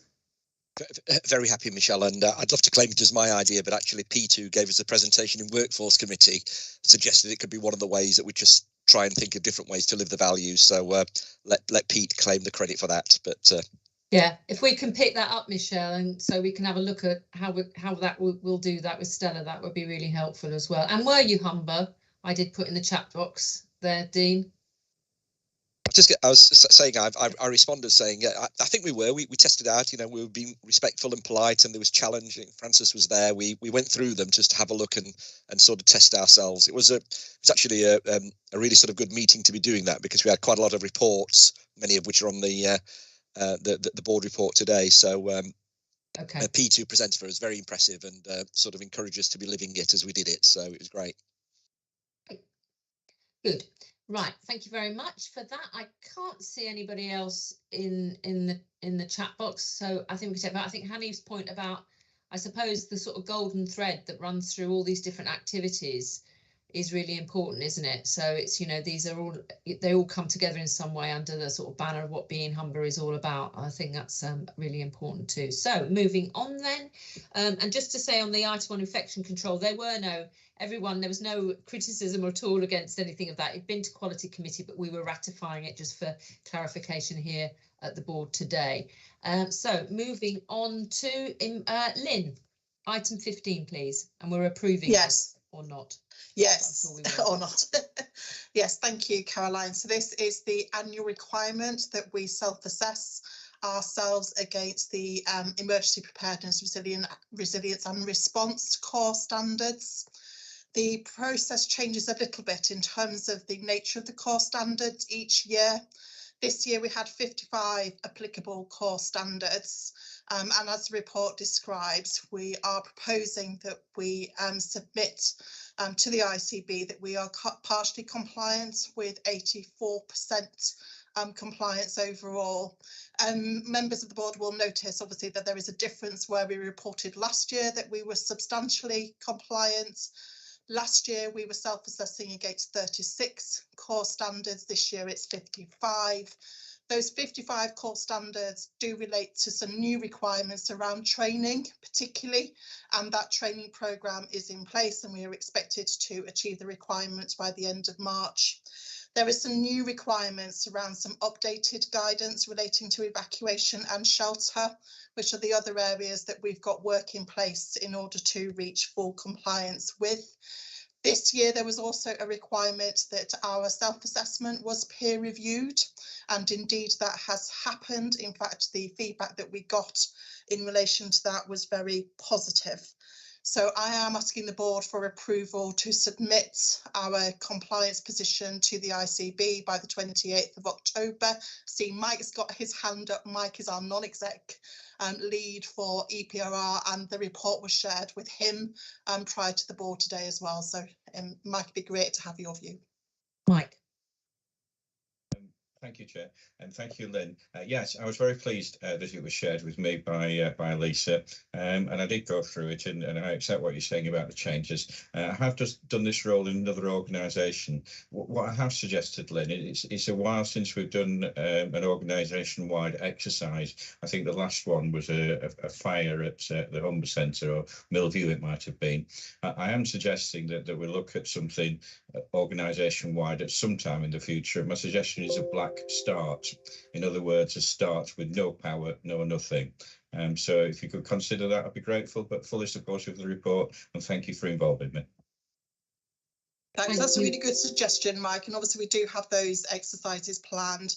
We have participated in one recently around secure services, particularly with our secure services colleagues around full evacuation of secure services. There's an exercise we're just about to participate in the next month, led by the Local Resilience Forum around flooding as well. So we are going to have a number of our staff participate in that. Thanks, Mike. Thanks, Lynn. I can't see any hands up. Can I? Oh, Stuart. Yeah, sorry, late hand there, but thanks for the report. I'm confident we'll get there in terms of the March deadlines. A question for you, Lynn, colleagues. How has your thinking been affected, if at all, by remote working, more people working at home, possibility of power cuts? Probably not going to happen, you know, without any notice, but how has that factored into your continuity planning? For that very reason, Mike, and obviously because of the lessons learned through COVID as well, we've done a deep exercise reviewing all of the business continuity plans for all of the service areas over recent months as well, to really focus on all of those factors that you have just raised. But as Mike says, what we want to do is do that sort of tabletop challenge and exercise around testing those plans as well. But we have taken those factors into account. Thank you. Happy with that, Stuart? Great. Fine. Thank you very much, Lynn, Mike. Thank you for your engagement with this, as well as the lead from the NEDs. And I put it to the board. Does this paper receive the approval for it to be forwarded to the powers that be? Thank you very much. That's approved, Lynn. Thanks so much. Thank you. Moving on then, Steve, item 16, Workforce Disability Equality Scheme. Thanks, Caroline. So, board will be aware that we bring our annual reports each year on both the Disability Equality Scheme, which this paper covers, and later the Race Equality Scheme. So this went to Workforce Committee 2 weeks ago. So thank you for members on that, and also just express my thanks to Hanif as well, because I had a separate meeting with Hanif and got his feedback on both the documents. That was really helpful, and it actually meant we expanded the number of activities that we were doing in there in the action plan as a result of those conversations. So thank you for that. So broadly speaking, what we've got is our set of data. We look at that data against how we benchmark nationally, and there is a national report that's sent out on this every year. It takes the year before's data. We compare how we're doing against that. So there's some comparisons in there, very much looking at are there any indicators that we've got where we benchmark worse than the national average, and in the disability one that isn't the case. For those are taken from the staff survey. Obviously, that doesn't mean that we rest on our laurels. It doesn't mean that we don't want to improve our scores in all of those areas. So we put an action plan together to do some of the things, some of which we've touched on today in the Respect campaign work that we're going to be working on from across the whole organisation, and when we come to the later report, some other more targeted actions as well. So happy to take any questions, hopefully the data thing, and again, my thanks to Comms for putting it into a nice shiny format that makes it look so much better than it's ever looked in the other years, if from a presentational point of view, if nothing else. So thank you. Thank you, Steve. Any questions? No, thank you. That's noted. Workforce Race Equality Scheme, Steve. So I won't repeat the blurb. Very similar in the sense of the process that we followed, talking to our staff networks, talking to managers to come up with the action plan. In this one, you will see there are 2 indicators that we actually benchmark worse than the national average on that. And that, again, I think it makes the work that we've commissioned with the Centre for Diversity so important in that what we do and how we go and roll that out. As obviously we want to make sure that they're improved this time around. And of course, we're in staff survey season as we speak, and those indicators are taken from that. I guess the other thing of real note on this one is that underrepresentation in non-clinical roles at band 7 or above. So I think that's a real focus that we're going to make sure that we look at over the next 12 months. We've already commissioned some work where we've analysed every recruitment activity in those roles since April, looking at who's applied. Are we reaching out? Are we getting our adverts widely known about? Or and actually, there's probably more to do than just rely on NHS jobs. So there's some actions in the action plan that we're taking to try and improve those indicators. Again, considered at Workforce Committee, and thanks again to Hanif for his comments on that, because I know he couldn't attend the meeting. So happy to take any questions. Thank you, Steve. Any questions? No, thank you very much. That's noted. I think you've got a couple. I think you got a couple. Sorry. They came up just quickly as a minute. Stuart and then Hanif. Thank you. Very quick one. I think it might be worth, in terms of interpreting the data for readers of this report, on the tables where we've got the indicators. So, for example, on page 230 of the pack, indicators where we've got figures for the 2 years and then a comparison to the national average. Is a figure below the national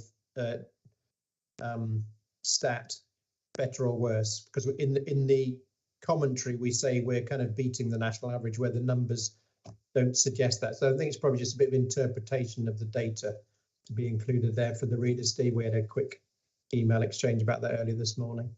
We did. Thanks, Stuart. Thanks for pointing that out. So yeah, just on those particular indicators. So, you know, 1 is parity. That's absolutely what we should be aiming for. And then there's some tolerances either side, essentially sort of 0.8 to 1.2, which is within the margins that you would look at. So yeah, I think we can explain that better, Stuart. So thanks. It was a helpful comment, and I can make that amendment before we post. Yeah, and thanks for that. And I guess, you know, we should all be concerned about the rising number of staff are experiencing harassment, bullying, although the sources for patients, relatives, or the public, and it's gone up, what, 6 percentage points in a year, something that we should be concerned about. I think I know we're concerned about it, but I think it's important for us to note that for this meeting. Thanks, Stuart. Hanif. Yeah, it was just to echo that last point of Stuart's, Chair, and reiterating the conversation I had with Steve that you know, it's a national picture, and we fare better in most of the indicators and not so well in 1 or 2. But those figures in section 6 in the conclusion, you know, are high. So any environment where you've sort of got 20 to 30% of your staff workforce feeling discrimination, whether that's as a result of management practices or abuse they're receiving from staff, is high. As I say, for any industry sector. So it's just echoing Stuart's that, you know, not to rest on our laurels, and I know there's some great work happening to see how we reduce those. One that I'd like to keep on the agenda moving forward. Thank you, Hanif. Steve. Yeah, thanks, Hanif. And as I say, we had a really useful conversation on that. I mean, again, just for background, because we can't get all the data in there. When you look at that kind of harassment from patients, it's still too high, and we absolutely want to get that down. But it's actually a 10% reduction based on three years ago. So some of the work that particularly my colleagues in Pete Beckwith's team and ops have been doing is absolutely tackling this, and it's going in that right direction. It's still too high. But I absolutely concur that the harassment for managers is the one that's actually going in the other direction. So that's a really one that we're really kind of focusing on and making sure that we put those actions in place. So I agree, Hanif, it's one that we keep on workforce committee, and we can keep giving regular updates on, and we'll see, you know, with interest what the survey gives us this year. Thanks, Steve. Okay, right, moving on. Councillor Governor's public meeting minutes. Any comments or questions? Okay, no, moving on then. Item 19, Humber North Yorkshire York Integrated Care Board. Michelle. Thanks, Chair. So I can get myself off mute quick enough. Thanks, Chair. This is just here for information. I'm suggesting that we receive this on a regular basis. It's just to keep us up to date with what's happening at the Integrated Care Board. They are the public minutes, so they're in the public domain. I'll obviously pick out any requirements or anything that I feel there's been useful conversation, but basically just here for information at this stage. And obviously we can feed influence the system as we go forward. But I'll leave it there, Chair, unless there's anything anybody wants to pick up. I'm assuming that they are, you know, that they're still going to be useful. Thank you, Michelle. Any questions or comments on that? No. Okay, moving on then to the Assurance Committee reports. Francis, Finance and Investment Committee.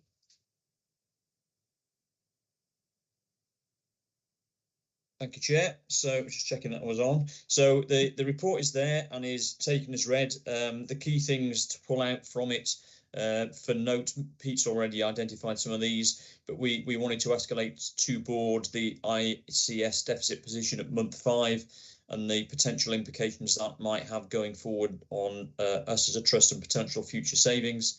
The 2 areas that Pete highlighted in terms of agency spend and primary care, which we discussed in quite a lot of detail. We had a look at the 22-23 capital plan, which needed reprofiling. And then flowing out of some of this, obviously, is that there may be an ask in 23-24 for more than a 1.5% cost saving. And then we are recommending to board that primary care, there should be a discussion on that perhaps at the December board development session, and maybe we should have a discussion around the increased cost reduction and explore that also at the December board development session, because it may really start to impact on us, and we think it would be good to have a strategic discussion about how we might address costs and cost base going forward. Thanks, thanks for that, Francis. Any questions or comments to Francis? No. Let's take forward your suggestion for the action log there, Francis. Steve. Sorry, Caroline, I was a bit late getting my hand up there. Just one bit on the just one bit on the bank, on the agency usage, Francis. So just hopefully some good news for the bank. For the board, we've been obviously monitoring them. We want to use and make sure that we get bank take up. We saw, as a result of some of the actions we took, we kind of gone from a 50% fill rate, which was in August, to a 75% fill rate with our of all vacant shifts with our bank. So that's great, and a big thanks to Lynn and her team, because I know that the kind of getting the rosters out and getting them out early has been instrumental in doing that. So we've seen some real success. Still work to do, but that's really going in the right direction. So I think a positive in the sense of that agency spend. Really helpful, really helpful. Very practical outcome there to demonstrate.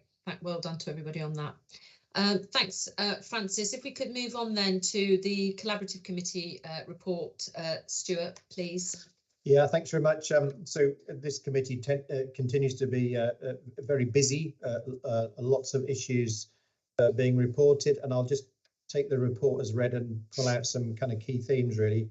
First of all, across all three of the work streams, we continue to kind of understand and probe the end-to-end system. So both the issues within the collaboratives, the collaboratives provision, and kind of the borderline with the areas that affect the collaborative's performance, and that's coming for me quite a strong theme.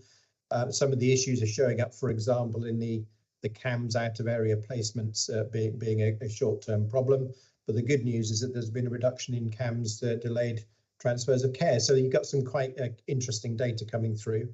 And generally, I would say across all the work streams, we're continuing to develop and innovate, so exploring different types of daycare provision, some of which is being held up by staffing shortages. But I'm kind of pleased to see that, you know, there's each time we meet, there's innovation being thought through across the whole provision. Quite a lot of emphasis on quality and case management and really understanding the position for individual patients and in individual units. So you'll see some references in the report to what's going on in relation to lessons learned from what was happening at the Schön Clinic recently, which has provided a really good set of insights for us.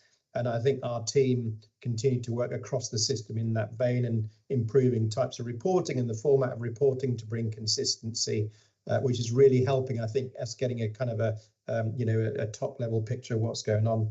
And then probably at the moment, the thing we're probably most concerned about in terms of our lead provider position is on CAMS, where we're seeing some pressures and underutilization in the system. So that's one to watch, which we'll keep returning to. But we continue to innovate the way we run the committee. It's a very time pressured committee, so we've just taken a decision to extend it by half an hour each time we meet, just to give ourselves some breathing space. I'll stop there. Thanks very much, Stuart. And you've got Mike's joined you on the committee as well, hasn't he? So you've got an extra non-executive director there too. Exactly, it's really helpful. Great, thank you for that. Any questions to Stuart? No. Okay, thank you for that assurance report. Moving on to workforce and organisation, Dean. Thanks, Caroline. I'll not pick up the stuff that we've covered in the board today. You'll see that on this workforce committee, a number of those papers came forward. But I just wanted to explain a bit more carefully some of the stuff about the sort of key actions and recommendations, really. So you can see on there that what we've got is rising vacancies, rising turnover and rising absence, if you like, a sort of perfect storm. But in doing that, I also just wanted to emphasise that it's not that we are losing more staff than we had. We're actually growing our workforce. We've got more nurses than we had. We've got more clinical staff than we had. It's just not growing as fast as the establishment is rising. So as we grow the organisation, we increase the establishment and we try and recruit to them. And then occasionally we also pick up additional services which may come with vacancies that add to that problem for us as we inherit those services over a period of time. So given that sort of area, we did think it was appropriate then just to ask the execs just to have a look at the risk register and the board assurance framework, just in terms of how we're risking those, and just give that a sort of once over and see have we got those risks appropriately rated, given that sort of context that I'd set there. But just recognizing that people listen in, I just want people to sort of understand that we are growing the size of the workforce, and you can see on there that you know, we've got about 200 more staff than we had a year ago, sort of coming in. And then secondly, I just want to pick up about the statutory and mandatory training. Again, with similar in mind, you know, so we talk about things being statutory and mandatory. It's obviously important. And there's a range of things that staff have to do, you know, fire training, information governance, equality and diversity. There's a whole range of statutory and mandatory training that staff need to do periodically coming through. Not all staff everything, and we sort of have a look at that. And the trust target for that is that across the range of those issues that we're at 85%. And the reason that's there is partly because we recognise that sometimes pressures of work mean that people won't do it in time. They may have done it, but just not done it in time coming through, or there's turnover in the way that things happen. But what we try and do is just do a bit of a deep dive and have a look at if we got any of those statutory and mandatory training where it looks lower than it should be coming through. And then on this case, we've asked Hilary and Steve just to have a look and see, you know, what we need to do to bring those back up to something that would give us more assurance that that was being sort of addressed, bearing in mind, as Pete said earlier, that we are still as an organisation above our overall target across all statutory and mandatory training. And then finally, there's a thing on there which was just about, you know, we talk often about the sort of cost of living crisis, and we've just asked Steve and the executive team just to look at apprenticeship pay rates to see if that seems appropriate, or if there's anything that we could be doing in the context of where we currently find ourselves. But happy to take any questions on that. Thanks very much, Dean, and for the context you gave there as well, which is really helpful. Steve? Yeah, thanks. Yeah, and just on that final point, Dean, executive management team considered a paper on apprenticeship pay on Monday, and we've amended that bottom rate to make it in line with the living wage, which I think is great. That will come through to board for ratification in November, obviously as part of the governance change. But yeah, we've picked that point up. So thanks, Dean. And without wanting to preempt the board at all, I mean, I think that's great, isn't it? It's just showing an organisation that's sort of understanding the challenges that people are going through and sort of addressing that, and may also help with that sort of apprenticeship recruitment as well. So thanks for that, and the executive team, and no doubt we'll get that report in due course. Great, thank you. Okay, I can't see anybody with their hands up, so thank you for that report, Dean, and the supplement information from Steve there. And we'll move on to Quality Committee Assurance Report. Yeah, I've now chaired my first quality committee. It was an extra meeting that we held at the end of September to look at 5 annual reports. I just want to thank Mike for being interim chair of quality committee, so thank you. And also to thank Francis for sitting on the committee and moved on to pastures new, which are other subcommittees. So thank you to them. We were really impressed by the high quality of these 5 reports. 4 of them were which for approval, and the annual psychology report was just an initial report for us to receive and note. I think the key thing that we brought out of these was how much work had been done during difficult COVID times. So the committee really appreciated the scope and the quality of work that these reports demonstrated.